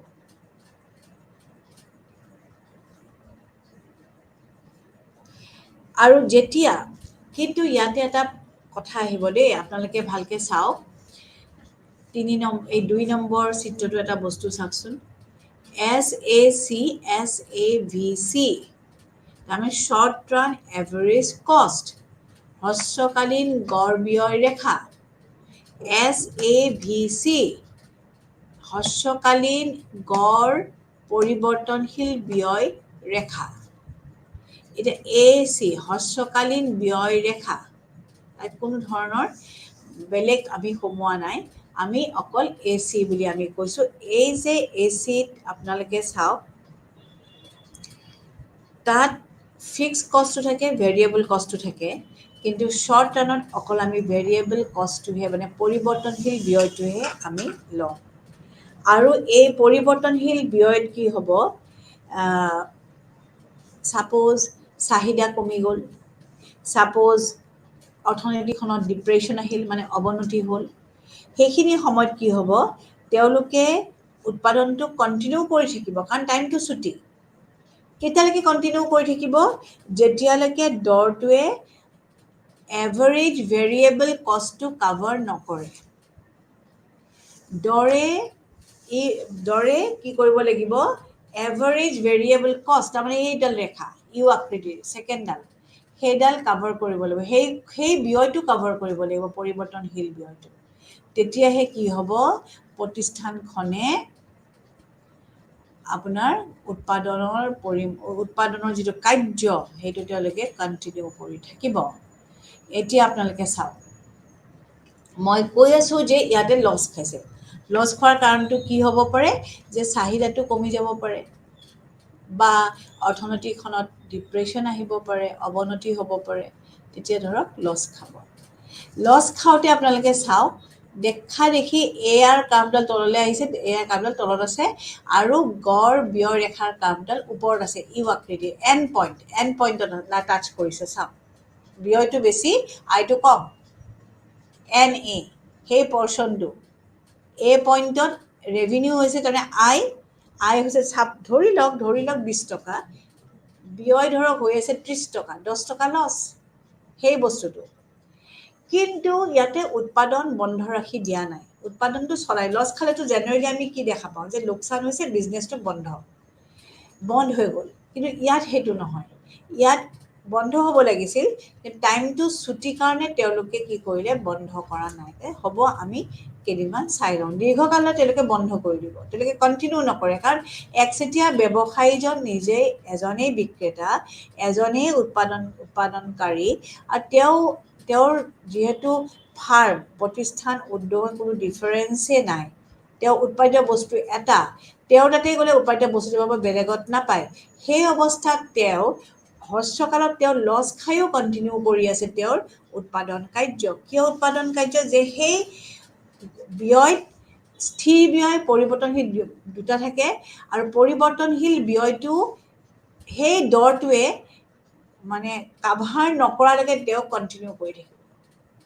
এই P1 চাওক, OPৰ পৰা OP2 আছিলে ব্যয়, তাৰ পৰা নামি আহিলে ব্যয়টো P1, এইটো SAVC, পৰিৱৰ্তন ব্যয়। সেই পৰিৱৰ্তনশীল ব্যয় ৰেখাডাল ক'ত কাটাকাটি কৰিছে, এই পইণ্টত গড় আয় ৰেখাত কাটাকাটি কৰিছে, আৰু সেই পইণ্টত কি হ'ব, প্ৰতিষ্ঠানখনে স্বাভাৱিক লাভ অৰ্জন কৰিব, কিন্তু এণ্ড পইণ্টত প্ৰতিষ্ঠানখনে লোকচান ভৰিব। এই যে এই পইণ্টত যে স্বাভাৱিক লাভ অৰ্জন কৰিছে, কিয়, কাৰণ তাত আয় আৰু ব্যয় সমান হৈছে, আৰু তেওঁলোকে এনেকৈ কিছুদিন কণ্টিনিউ কৰি নিব নৰ্মেল স্বাভাৱিক লাভতে, কিন্তু দীৰ্ঘকাললৈকে একচেটিয়া ব্যৱসায়ীজনে কেতিয়াও স্বাভাৱিক লাভ বা লোকচান লৈ দীৰ্ঘকাললৈ কণ্টিনিউ নকৰে, চলাই নিনিয়ে। কাৰণ তেওঁলোকৰ মেইন উদ্দেশ্যটোৱে হ'ল অস্বাভাৱিক লাভ অৰ্জন কৰা। গতিকে তেওঁলোকে কেতিয়াও লোকচান ভৰি তেওঁলোকে উৎপাদন কাৰ্য নকৰে, কিন্তু ৰখিছে জাষ্ট সেই পৰিৱৰ্তনশীল ব্যয়টো কাভাৰ কৰালৈকে। তাৰপিছত যদি P1ৰ তলত যদি দামটো গুচি আহে P2লৈ, তেতিয়া তেওঁলোকে আৰু কণ্টিনিউ নকৰে। এইটোৱে হ'ল যেতিয়া তাৰমানে OP1লৈকে যদি দামটো কমি যায়, তেতিয়া তেওঁলোকে কি কৰিব, একচেটিয়া ব্যৱসায়ীজনে উৎপাদনটো বন্ধ কৰি দিব। এইটোৱে হ'ল আমাৰ শ্বৰ্ট ৰান, হ্ৰস্বকালৰ কি হ'ব, উৎপাদন আৰু দৰ নিৰ্ধাৰণ প্ৰক্ৰিয়া। এতিয়া আমাৰ আহিব দীৰ্ঘকাল। দীৰ্ঘকাল কি, দীৰ্ঘকাল হ'ল এটা লং পিৰিয়ড, আপ টু 10 yearsলৈকে, 10 বছৰলৈকে এটা দীৰ্ঘকাল চলি থাকে। আৰু ইয়াত কি কৰিব পাৰোঁ, আমি উপাদানৰ লগত, ফেক্টৰছৰ লগত আমি পৰিৱৰ্তন কৰিব পাৰোঁ, যিটো আমি হ্ৰস্বকালত নোৱাৰোঁ। আমাৰ উৎপাদনৰ যিটো উপাদান থাকে, ভূমি, শ্ৰম, মূলধন, সংগঠন, সেইবিলাকৰ পৰিৱৰ্তনৰ লগে লগে আমি উৎপাদনৰ পৰিমাণো এই দীৰ্ঘকালত আমি পৰিৱৰ্তন কৰিব পাৰোঁ। যিবিলাক পৰিৱৰ্তনশীল উপাদান আছে সেইবোৰ চব চেঞ্জ কৰিব পাৰোঁ মানুহবিলাকে মানে একচুৱেলি ব্যৱসায় যদি তেওঁলোকে নিজৰ মানে প্লানটো নিজে প্লান চাইজবিলাক নিজে প্লেন চাইজ যিবিলাক আছে সেইটো চুজ কৰিব পাৰে গতিকে যিটো তেওঁলোকৰ চাহিদাৰ লগত মানে এপ্ৰপ্ৰিয়েট সেইটো তেওঁলোকে চুজ কৰি তেওঁলোকে সেইটো উৎপাদন কাৰ্যত লগাব পাৰে এনেকুৱা বিভিন্ন ধৰণৰ তেওঁলোকে মানে পৰিৱৰ্তনৰ লগত খাপ খুৱাই চলিব পাৰে দীৰ্ঘকালত কিন্তু ইয়াত কি হ'ব এজন যেতিয়া একচেটিয়া ব্যৱসায়ী থাকে মই বাৰে বাৰে কৈছোঁ যে তেওঁ এজনেই বিক্ৰেতা এজনেই মানে উৎপাদনকাৰী এটাই উৎপাদিত দ্ৰব্য যাৰ কোনো নিকটৱৰ্তী বিকল্প সামগ্ৰী নাই এই ক্ষেত্ৰত তেওঁ দীৰ্ঘকালত কি কৰিব সেইটো সহজে অনুমেয় এতিয়া চাব তেওঁ দীৰ্ঘকালত কি কৰিব তেওঁ কি লোকচান ভৰি তেওঁ দীৰ্ঘকালত যিহেতু তেওঁ ৰজা তেওঁ ইজ এ কিং তেওঁ দামৰ ক্ষেত্ৰত যি তাকে কৰিব পাৰে তেওঁ নিজে দাম ফিক্স কৰিব পাৰে তেওঁৰ মেইন উদ্দেশ্যটো হৈছে অস্বাভাৱিক লাভ অৰ্জন কৰা এই ক্ষেত্ৰত তেওঁ দীৰ্ঘকালত লোকচান ভৰি তেওঁ উৎপাদন কাৰ্য সংঘটিত কৰিবনে নিশ্চয় নকৰে কাৰণ তেওঁ যিহেতু এজনে উৎপাদনকাৰী তেওঁ কেতিয়াও লোকচান ভৰি দীৰ্ঘকাললৈ এটা লং টাৰ্মলৈকে তেওঁলোকে উৎপাদনটো কেতিয়াও চলাই লৈ নাযায় তেওঁ কি কৰিব যে তেওঁ অস্বাভাৱিক লাভ অৰ্জন কৰাৰ কাৰণে চেষ্টা কৰিব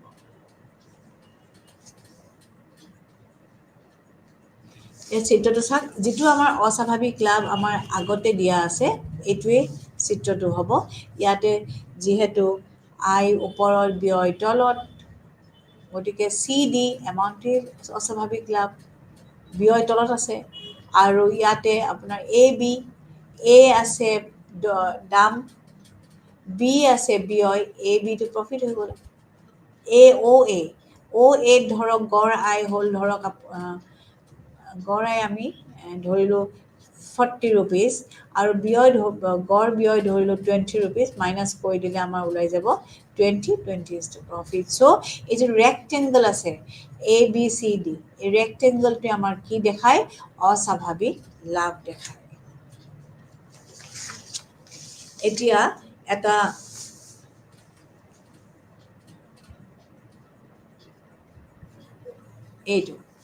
এইটো চাওক নেক্সটটো ইয়াত কষ্ট অফ প্ৰডাকশ্যন উৎপাদনৰ পৰিমাণ দিয়া আছে এখন ফাৰ্মৰ একচেটিয়া ব্যৱসায়জনৰ তেওঁৰ কষ্টটো দিয়া আছে চি ইকুৱেল 40 প্লাছ Q2 আৰু ইয়াত চাহিদা দিয়া আছে P ইকুৱেল 20 মাইনাছ Q আৰু ইয়াতে প্ৰফিট মেক্সিমাইজেশ্যনৰ level of output and price তাৰমানে কোনটো উৎপাদনত তাহাঁতৰ লাভ সৰ্বাধিক হ'ব আৰু কোনটো দৰত সৰ্বাধিক হ'ব সেইটো ওলাব দিছে এই ক্ষেত্ৰত আমি জানিব লাগিব যে আমাৰ কষ্টৰ যিটো ফৰ্মুলা কষ্টৰ চাওক কষ্ট কিমান দিয়া আছে 40 প্লাছ Q2 কিউ স্কুৱেৰ আৰু ইয়াতে আপোনাৰ দিয়া আছে প্ৰান্তিক ব্যয়টো আমি ফাৰ্ষ্ট ওলাই ল'ব লাগিব কাৰণ MRMC উলিয়াব লাগিব ভাৰসাম্যতাৰ কাৰণে আৰু MRMCতে তেওঁলোকে সৰ্বাধিক উৎপাদন কৰে সৰ্বাধিক লাভ কৰে গতিকে আমি MRMC ওলাব লাগিব আৰু ইয়াতে প্ৰান্তিক ব্যয়টো আমি কষ্টৰ পৰা উলিয়ালোঁ ডেল্টা চি বাই ডেল্টা এইটো ফৰ্মুলা হয় delta C by delta Q আৰু তাত আমি পালোঁ 2Q আৰু সেনেকৈ আপোনাৰ ডিমাণ্ডৰো এটা দিয়া আছে নহয় 20 মাইনাছ কিউ মানে পি ইকুৱেল ইয়াতো পি মানে হ'ল ৰেভিনিউ প্ৰাইচটোক ৰেভিনিউ বুলি কয় কেতিয়া কয় যেতিয়া এই প্ৰাইচটোৰ লগত কিউটো আমি মাল্টিপ্লাই কৰি দিওঁ মানে উৎপাদনৰ পৰিমাণটো যদি মাল্টিপ্লাই কৰোঁ তেতিয়া আমি কি পাই যাম টোটেল ৰেভিনিউ মুঠ আইৰ পৰাহে প্ৰান্তিক আয় উলিয়াব পাৰিম গতিকে মুঠ আয়টো উলিয়াই ল'ব লাগিব মুঠ আয়টো আপুনি চাওক পি কিউ পিত আমাৰ আছে এইটো দিয়াই আছে পি 20 মাইনাছ কিউ আৰু কিউটো মাল্টিপ্লাই কৰি দিয়ক কৰি দি 20 into Q minus Q square হৈ গ'ল এতিয়া আমি এম আৰ মানে মাৰ্জিনেল প্ৰান্তিক আয়টো উলিয়াম সেইটোত হ'ব ডেল্টা টি আৰ তাৰমানে পৰিৱৰ্তন কৰক আপুনি মুঠ আয়টো divided by Q delta Q তাৰমানে total change in total revenue change in total output তাৰমানে হ'ল যে মুঠ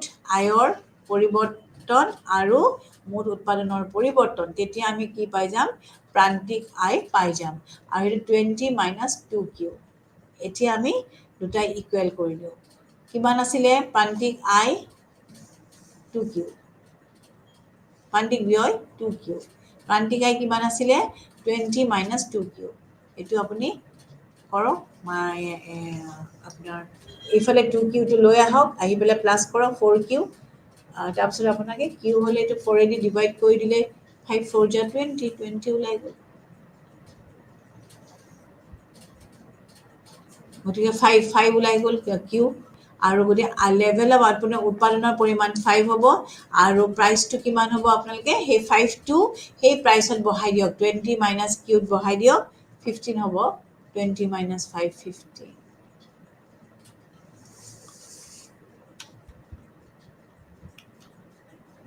গতিকে এইটো হ'ল আমাৰ এটা প্ৰব্লেম এটা ছল্ভ কৰি দেখুৱালোঁ। এতিয়া আপোনালোকৰ দৰ নিৰ্ধাৰণ প্ৰক্ৰিয়াটো মই ক'লোঁ, এজন একচেটিয়া ব্যৱসায়ী কেনেকৈ দৰ নিৰ্ধাৰণ কৰিব পাৰে হ্ৰস্বকাল আৰু দীৰ্ঘকালত। এতিয়া আমি এটা বস্তু আপোনালোকক অকণমান মই আপোনালোকক ডিছকাছ কৰিব খুজিছোঁ, সেইটো হ'ল যদি আপোনালোকৰ কুৱেশ্যন আহে যে একচেটিয়া ব্যৱসায় আৰু পূৰ্ণ প্ৰতিযোগিতামূলক বজাৰৰ মাজত পাৰ্থক্য লিখক।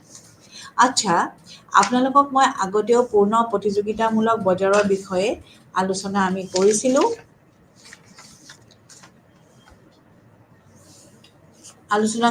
পূৰ্ণ প্ৰতিযোগিতামূলক বজাৰৰ বিষয়ে। এই দুখন বজাৰৰ মাজত পাৰ্থক্যটো খুবেই ইম্পৰ্টেণ্ট, আৰু আপোনালোকে এইটো ভালকৈ বুজি ল'ব যে আমি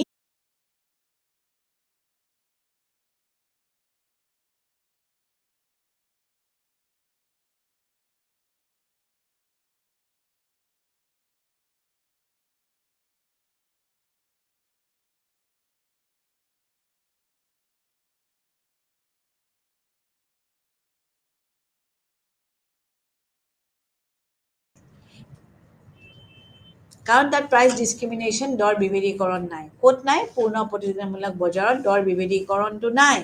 কিন্তু একচেটিয়া বজাৰত কি হয়, তেওঁলোকৰ যোগানটো কোনেও নাজানে, কাৰণ তাত প্ৰাইচ ডিছক্ৰিমিনেশ্যন থাকে। গতিকে কি হৈ যায়, মাৰ্জিনেল যিডাল কষ্ট কাৰ্ভ, অৰ্থাৎ প্ৰান্তিক ব্যয় ৰেখাডাল কি হৈ যায়, তাহাঁতৰ যোগান ৰেখা নহয়। যেনেকৈ পূৰ্ণ প্ৰতিযোগিতামূলক বজাৰখনত মানে MC ৰেখাডাল কি হৈ যায়, তাহাঁতৰ যোগান ৰেখা হয়, কিন্তু মনপলি একচেটিয়া বজাৰত কিন্তু MC ৰেখাডাল যোগান ৰেখা নহয়। তাৰপিছত আছে ডিমাণ্ড কাৰ্ভ, যিটো চাহিদা ৰেখাৰ শ্লোপ। চাহিদা ৰেখাৰ শ্লোপডাল চাওকচোন, ইয়াতে একচেটিয়া বজাৰত, ইয়াত একচেটিয়া বজাৰৰ এই চিত্ৰটোত চাহিদা ৰেখাডাল কোনডাল? ইয়াত চাহিদা ৰেখাডাল AR ডাল, গড় আয় ৰেখাডাল চাহিদা ৰেখা, আৰু ই ওপৰৰ পৰা তললৈ নামি আহিছে, বাওঁফালৰ পৰা সোঁফাললৈ। কিন্তু পূৰ্ণ প্ৰতিযোগিতামূলক বজাৰত চাহিদা ৰেখাডাল কি হয়, এক্স অক্ষৰ সমান্তৰাল হয়, হৰাইজণ্টেল হয়। কিয়? কাৰণ ইয়াতে দৰ এটা ধৰি দিয়া হয়, সেইটো কাৰণে কি হয়, ইয়াত চাহিদা ৰেখাডাল অৰ্থাৎ গড় আয় ৰেখাডাল কি হয়, এক্স অক্ষৰ সমান্তৰাল হয়। কিন্তু একচেটিয়া ব্যৱসায়ত নহয়, একচেটিয়া ব্যৱসায়ত ই বাওঁফালৰ পৰা সোঁফাললৈ নামি আহে। এতিয়া ফাৰ্মখনৰ উদ্দেশ্য কি? ফাৰ্মৰ এটা বিজনেছ যেতিয়া চলি থাকিব, ব্যৱসায়টো চলি থাকিব, তেতিয়া প্ৰতিষ্ঠানবিলাকৰ এটাই উদ্দেশ্য যে অস্বাভাৱিক লাভ অৰ্জন কৰা। আৰু এইটোকে ক'ব, এই যে অস্বাভাৱিক লাভ অৰ্জন কৰে, সেইটোক কোৱা হয় ৰেচনেল ফাৰ্ম।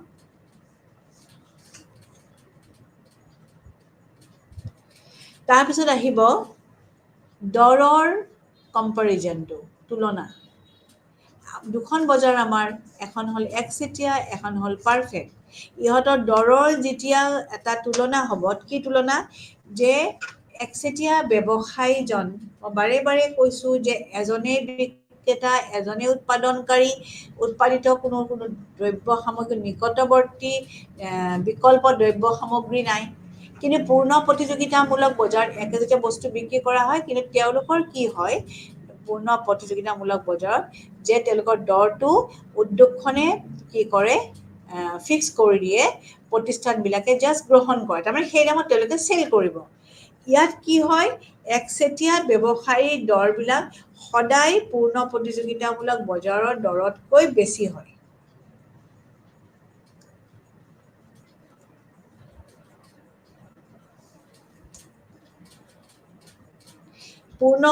একচেটিয়া বজাৰত কি দীৰ্ঘকালত পূৰ্ণ প্ৰতিযোগিতামূলক বজাৰত কি হয়, এটা স্বাভাৱিক লাভ অৰ্জন কৰে। দীৰ্ঘকালত পূৰ্ণ বজাৰত দৰ আৰু ব্যয় ইকুৱেল হয়। আৰু মনোপলিত কি হয়, দামটো বেছি হয়। দামটো বেছি হৈ থাকে, ব্যয়টো কমি থাকে, তেতিয়া তেওঁলোকে অস্বাভাৱিক লাভ অৰ্জন কৰে। এইটো আছিলে। আৰু আউটপুট, উৎপাদনৰ তুলনা। উৎপাদনৰ এটা তুলনা থাকিব, যেনেকে দৰৰ তুলনা থাকিব। ইয়াত আকৌ কি হ'ব, পূৰ্ণ প্ৰতিযোগিতামূলক বজাৰৰ উৎপাদিত দ্ৰব্যবিলাক একচেটিয়া বজাৰতকৈ বেছি হয়। দৰ কম হয়, কিন্তু উৎপাদিত দ্ৰব্য বেছি হয়। আৰু দীৰ্ঘকালত পূৰ্ণ প্ৰতিযোগিতামূলক বজাৰৰ ভাৰসাম্য অৱস্থাত কি হয় জানেনে? গড় আয় প্ৰান্তিক আয় সমান হয়, আৰু প্ৰান্তিক আয়ৰ লগত আৰু গড় ব্যয় প্ৰান্তিক ব্যয় সমান হয়, আৰু লগে লগে দৰো সমান হয়। অৰ্থাৎ গোটেইবিলাক যিহেতু সমান, গতিকে তেওঁলোকে স্বাভাৱিক লাভ অৰ্জন কৰে। এইখিনি আছিলে এটা তুলনা। গতিকে আপোনালোকে এই যিটো পূৰ্ণ প্ৰতিযোগিতামূলক বজাৰ আৰু একচেটিয়া বজাৰৰ যিটো পাৰ্থক্য, সেইখিনি ভালকৈ চাব, কাৰণ সেইখিনি বহুত ইম্পৰ্টেণ্ট, দৰকাৰী।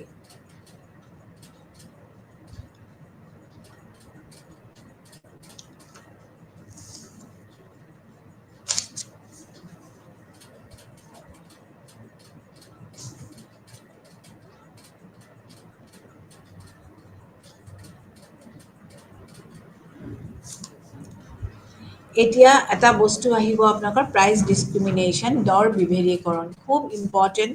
দৰ বিভেদীকৰণ কি, এইটো এটা জানিবলগীয়া বিষয়। আৰু দৰ বিভেদীকৰণটো হ'ল, একচেটিয়া ব্যৱসায়তহে আমি দৰ বিভেদীকৰণ পাওঁ, বেলেগ বজাৰত নাপাওঁ। অইন বজাৰবিলাকত আমি নাপাওঁ, ইয়াতে পাওঁ। কাৰণ ইয়াত এটাই উৎপাদিত দ্ৰব্য, এজনেই উৎপাদনকাৰী, গতিকে তেওঁলোকে নিজৰ ইচ্ছামতে দৰটো বিভেদ কৰিব পাৰে। দৰ বিভেদীকৰণ বুলি যদি আমি কওঁ, একে আখৰত আমি কি বুলি ক'ম, যে দৰ বিভেদীকৰণৰ অৰ্থ হৈছে যে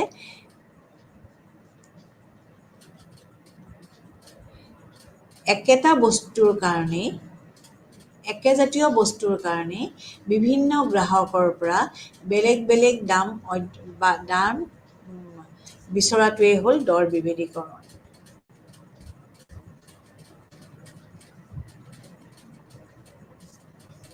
আৰু যদি বেলেগ বেলেগ দ্ৰব্য থাকিলে হয়, তেতিয়া যদি একে দাম লয়, সেইটো দৰ বিভেদীকৰণ। কিন্তু ইয়াতে বেলেগ বেলেগ দ্ৰব্য নাথাকে, ইয়াত এটাই দ্ৰব্য থাকে, আৰু যাৰ পৰা যদি বেলেগ বেলেগ দাম, ধৰক এজনৰ পৰা বেলেগ দাম, এজনৰ পৰা বেলেগ দাম, এজনৰ পৰা বেলেগ দাম, এনেকে যেতিয়া দাম এটা তেওঁলোকে নিৰ্ধাৰণ কৰে বা তেওঁলোকে বিচাৰে, সেইটোকে ক'ব দৰ বিভেদীকৰণ। আৰু দৰ বিভেদীকৰণ 3 টাইপছ আছে। এটা হ'ল পাৰ্চনেল, ব্যক্তিগত, এটা জিঅ'গ্ৰাফিকেল, ভৌগোলিক, আৰু এটা হৈছে ব্যৱহাৰৰ ওপৰত দৰ নিৰ্ধাৰণ। এতিয়া পাৰ্চনেল, ব্যক্তিগত মানে কি, যে ডিফাৰেণ্ট কাষ্টমাৰৰ পৰা, বেলেগ বেলেগ কাষ্টমাৰৰ পৰা বেলেগ বেলেগ দাম তেওঁলোকে বিচাৰে, সেইটোক ক'ব পাৰ্চনেল। তাৰমানে ইনকামৰ ওপৰত ডিপেণ্ড কৰি পেলাই, বা তেওঁলোকে কিনিবলৈ বিচাৰিছে নাই, সেইটোৰ ওপৰত ভিত্তি কৰি তেওঁলোকে দাম বেলেগ বেলেগ লয়। দেখিছে যে এজন মানুহৰ বেছি ইনকাম নাই, কিন্তু তেওঁক বস্তুটো লাগে, তেওঁলোকে সেই কম ইনকাম থকা মানুহজনৰ পৰা তেওঁলোকে কম দাম বিচাৰিব পাৰে, আৰু যাৰ বেছি ইনকাম আছে, তেওঁলোকৰ পৰা বেছি দাম বিচাৰিব পাৰে। সেইটো হ'ব মানে ব্যক্তিগত দৰ বিভেদীকৰণ। এক্সাম্পল এনেকুৱা হ'ব পাৰে, আমাৰ ধৰক এজন ডক্টৰজনে ধৰক ৰিচ পেচেণ্টৰ পৰা অলপ বেছি পইচা লৈছে, আৰু যিবিলাক দুখীয়া পেচেণ্ট, দুখীয়া বেমাৰী লোকৰ পৰা তেওঁলোকে কি কৰিব পাৰে,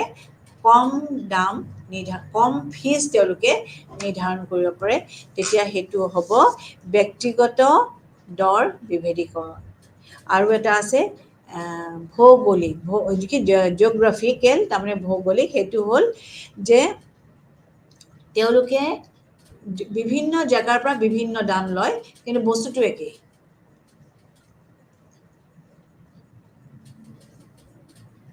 কিন্তু এটা কথা মনত ৰাখিব লাগিব দেই যে দৰ বিভেদীকৰণৰ ক্ষেত্ৰত কি হ'ব লাগিব যে ইজনে সিজনৰ মাৰ্কেটৰ মানে মাৰ্কেট দুখন ছেপাৰেট হ'ব লাগিব ডিষ্টেণ্ট মাৰ্কেট হ'ব লাগিব তেতিয়াহে পচিবল হয় ইজনে সিজন জানিব নালাগিব যে দামবিলাক বেলেগ বেলেগ হৈছে তাৰ কাৰণে কিছুমান পূৰ্ব চৰ্ত থাকে আৰু তাৰ ভিতৰত এইটো এটা যে ফাৰ্মবিলাকৰ দূৰত্ব থাকিব লাগিব ইজনৰ পৰা সিজনৰ পৰা নিলগত ৰাখিব লাগিব যাতে তেওঁলোকে ডিফাৰেণ্ট প্ৰাইচেছ বেলেগ বেলেগ দৰ নিৰ্ধাৰণ কৰিলে বা বিচাৰিলেও তেওঁলোকে ইজনে সিজনক নাপায় আৰু এটা আছে ব্যৱহাৰৰ ওপৰত নিৰ্ভৰ কৰিও আমি কি কৰিব পাৰোঁ দৰ বিভেদীকৰণ কৰিব পাৰোঁ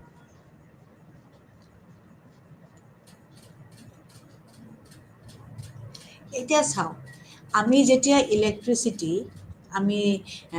ইলেক্ট্ৰিচিটিৰ যেতিয়া আমি এইটো কৰোঁ চাৰ্জ কৰোঁ মানে বিলখন তেতিয়া ঘৰত যেতিয়া ঘৰুৱাভাৱে যেতিয়া আমি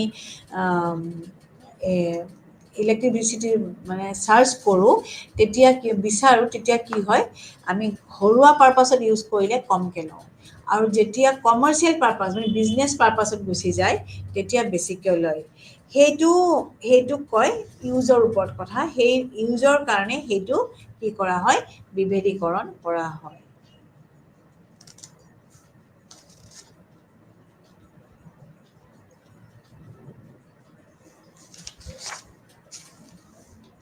এতিয়া আহিব আপোনাৰ ডিগ্ৰীজ অফ প্ৰাইচ ডিছক্ৰিমিনেশ্যন তাৰমানে দৰ বিভেদীকৰণত ডিফাৰেণ্ট ডিগ্ৰী আছে মাত্ৰা আছে আৰু সেইবোৰ জানিব লাগিব ফাৰ্ষ্ট ডিগ্ৰী ছেকেণ্ড ডিগ্ৰী আৰু থাৰ্ড ডিগ্ৰী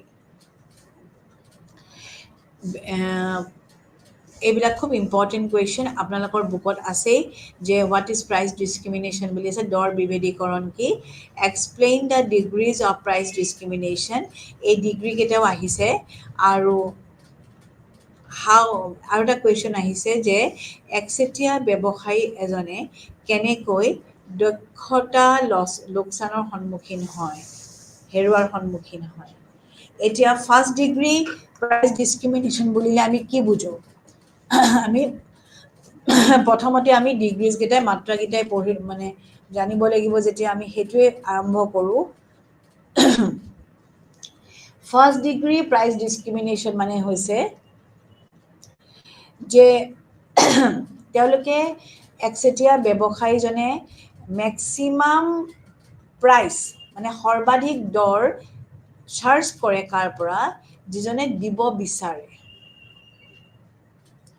এইটোক কি কোৱা হয় পাৰফেক্ট প্ৰাইচ ডিছক্ৰিমিনেশ্যন আৰু ইয়াত কি হয় কাষ্টমাৰজনক কি কৰে তেওঁলোকে মেক্সিমাম শোষণ কৰে এক্সপ্লইটেশ্যন কৰে কাৰণ তেওঁ দিব বিচাৰিছে তেওঁৰ পৰা বেছিকৈ লয় মেক্সিমাম বেছি সৰ্বাধিক লয় আৰু এইটো কি হ'ব মেক্সিমাম ভোক্তাক কি কৰা হয় শোষণ কৰা হয় আৰু তেতিয়াই কনজিউমাৰজনে যিটো ভোক্তাৰ উদ্ধিত্ব সেইটো তেওঁ মানে এনজয় কৰিব নোৱাৰে তেওঁ ফেইল কৰে ভোক্তা উদ্ধিত্ব ধাৰণাটো আপোনালোকে নিশ্চয় জানে ভোক্তা উদ্ধিত্বটো তেওঁলোকে কি কৰে মানে এনজয় কৰিব নোৱাৰে আৰু এই যে ফাৰ্ষ্ট ডিগ্ৰী যিটো মই পঢ়াই আছোঁ এইটো বেছিভাগ মানুহে কোনে ইউজ কৰে জানেনে লয়াৰ্ছবিলাকে এডভকেট এইবিলাকে আৰু ডক্টৰ্ছবিলাকে কৰে যোনে বেছিকৈ দিব পাৰে তেওঁৰ পৰা বেছি চাৰ্জ লয় লয়াৰ্ছবিলাকে প্ৰাইভেট প্ৰেক্টিছ কৰি তেওঁলোকে যেতিয়া কেছ এটা খেলি থাকিব তেতিয়া কাষ্টমাৰৰ মানে ক্লায়েণ্টৰ ওপৰত ইনকামৰ ওপৰত ডিপেণ্ড কৰি তেওঁলোকে বহুত বেছি তেওঁলোকে ফিজটো দাবী কৰিব পাৰে লাইক মানে একেধৰণে ডাক্তৰ এজনেও তেওঁৰ পেচেণ্টৰ পৰা দিবলৈ বিচাৰে বা তেওঁলোকে বেমাৰটোৰ ভয়ত বেছিকৈ খৰচ কৰিব বিচাৰে তেওঁলোকৰ পৰা বেছিকৈ ল'ব পাৰে ইয়াত মানে মেক্সিমাম এটা শোষণৰ ধাৰা দেখিবলৈ পোৱা যায় আৰু ছেকেণ্ড ডিগ্ৰীটোত কি হয় যে তেওঁলোকে ক্ৰেতাবিলাকক বায়াৰ্ছবিলাকক তেওঁলোকে কি কৰে ডিফাৰেণ্ট গ্ৰুপত ভাগ কৰে আৰু সেই গ্ৰুপবিলাকৰ ওপৰত ভিত্তি কৰি তেওঁলোকে দামটো নিৰ্ধাৰণ কৰে সেই হিচাপত আমি ক'ব পাৰোঁ ৰেইলৱেজ এয়াৰলাইন্স এইবিলাকৰ যিবিলাক হয় সেইবিলাক প্ৰাইচ ডিছক্ৰিমিনেশ্যন। এতিয়া ধৰক ৰেলৱেত যাত্ৰা কৰোঁতে কিছুমানে এচি টায়াৰত যায়, কিছুমানে শ্লিপাৰ ক্লাছত যায়। হয়, যিবিলাকে পাৰিব তেওঁলোকে শ্লিপাৰ ক্লাছত যাব, যিবিলাকে বেছিকৈ দিব পাৰিব তেওঁলোকে এচি ডাব্বাত যাব। আৰু এইটোৱে হ'ব ছেকেণ্ড ডিগ্ৰী প্ৰাইচ ডিছক্ৰিমিনেশ্যন। তাৰমানে তেওঁলোকে ডিভাইড কৰে, poor people, rich people, middle class divide কৰে। মানে বায়াৰ্ছবিলাকক ডিভাইড কৰি তেওঁলোকে দৰ নিৰ্ধাৰণ কৰে। কিন্তু তেওঁলোকৰ মানে পে'মেণ্ট কৰা উইলিংনেছটোৰ ওপৰতো ডিপেণ্ড কৰিব যে কিমান দৰ তেওঁলোকে নিৰ্ধাৰণ কৰিব। নেক্সট আছে থাৰ্ড ডিগ্ৰী প্ৰাইচ ডিছক্ৰিমিনেশ্যনটো। এইটো খুব ইম্পৰ্টেণ্ট, থাৰ্ড ডিগ্ৰী প্ৰাইচ ডিছক্ৰিমিনেশ্যনটো। আৰু এই ক্ষেত্ৰত তেওঁলোকে কি কৰে, বায়াৰ্ছবিলাকক ডিভাইড নকৰে, তেওঁলোকে মাৰ্কেট কেইখনত ডিভাইড কৰিব। আৰু মাৰ্কেটবোৰ দূৰে দূৰে থাকিব লাগিব, ওচৰৰ নিয়াৰবাই মাৰ্কেট নহয়। আৰু সেইবিলাকক সৰু সৰু মাৰ্কেটবিলাকক কয় চাব মাৰ্কেট। এই চাব মাৰ্কেটবিলাকৰ পৰা তেওঁলোকে কি কৰে, ডিফাৰেণ্ট বেলেগ বেলেগ বিভিন্ন তেওঁলোকে দৰ কি কৰে, চাৰ্জ কৰে। আৰু ইয়াত এইটোক কোৱা হয় মাৰ্কেট ছেগমেণ্টেশ্যন বুলি কোৱা হয়। এই ক্ষেত্ৰত তেওঁলোকে এই যেতিয়া মাৰ্কেট কেইখন ছেপাৰেট কৰিব প্ৰাইচ ডিছক্ৰিমিনেশ্যনৰ কাৰণে, এই ক্ষেত্ৰত তেওঁলোকে কিন্তু এটা বস্তু চাই, ইলাষ্টিচিটি এণ্ড মানে দৰ চাহিদা স্থিতিস্থাপকতাটো চাই। তাৰমানে তেওঁলোকে চাহিদা অবজাৰ্ভ কৰে আৰু চাহিদাটো চাই তেওঁলোকে দৰ নিৰ্ধাৰণ কৰে। আৰু এই ক্ষেত্ৰত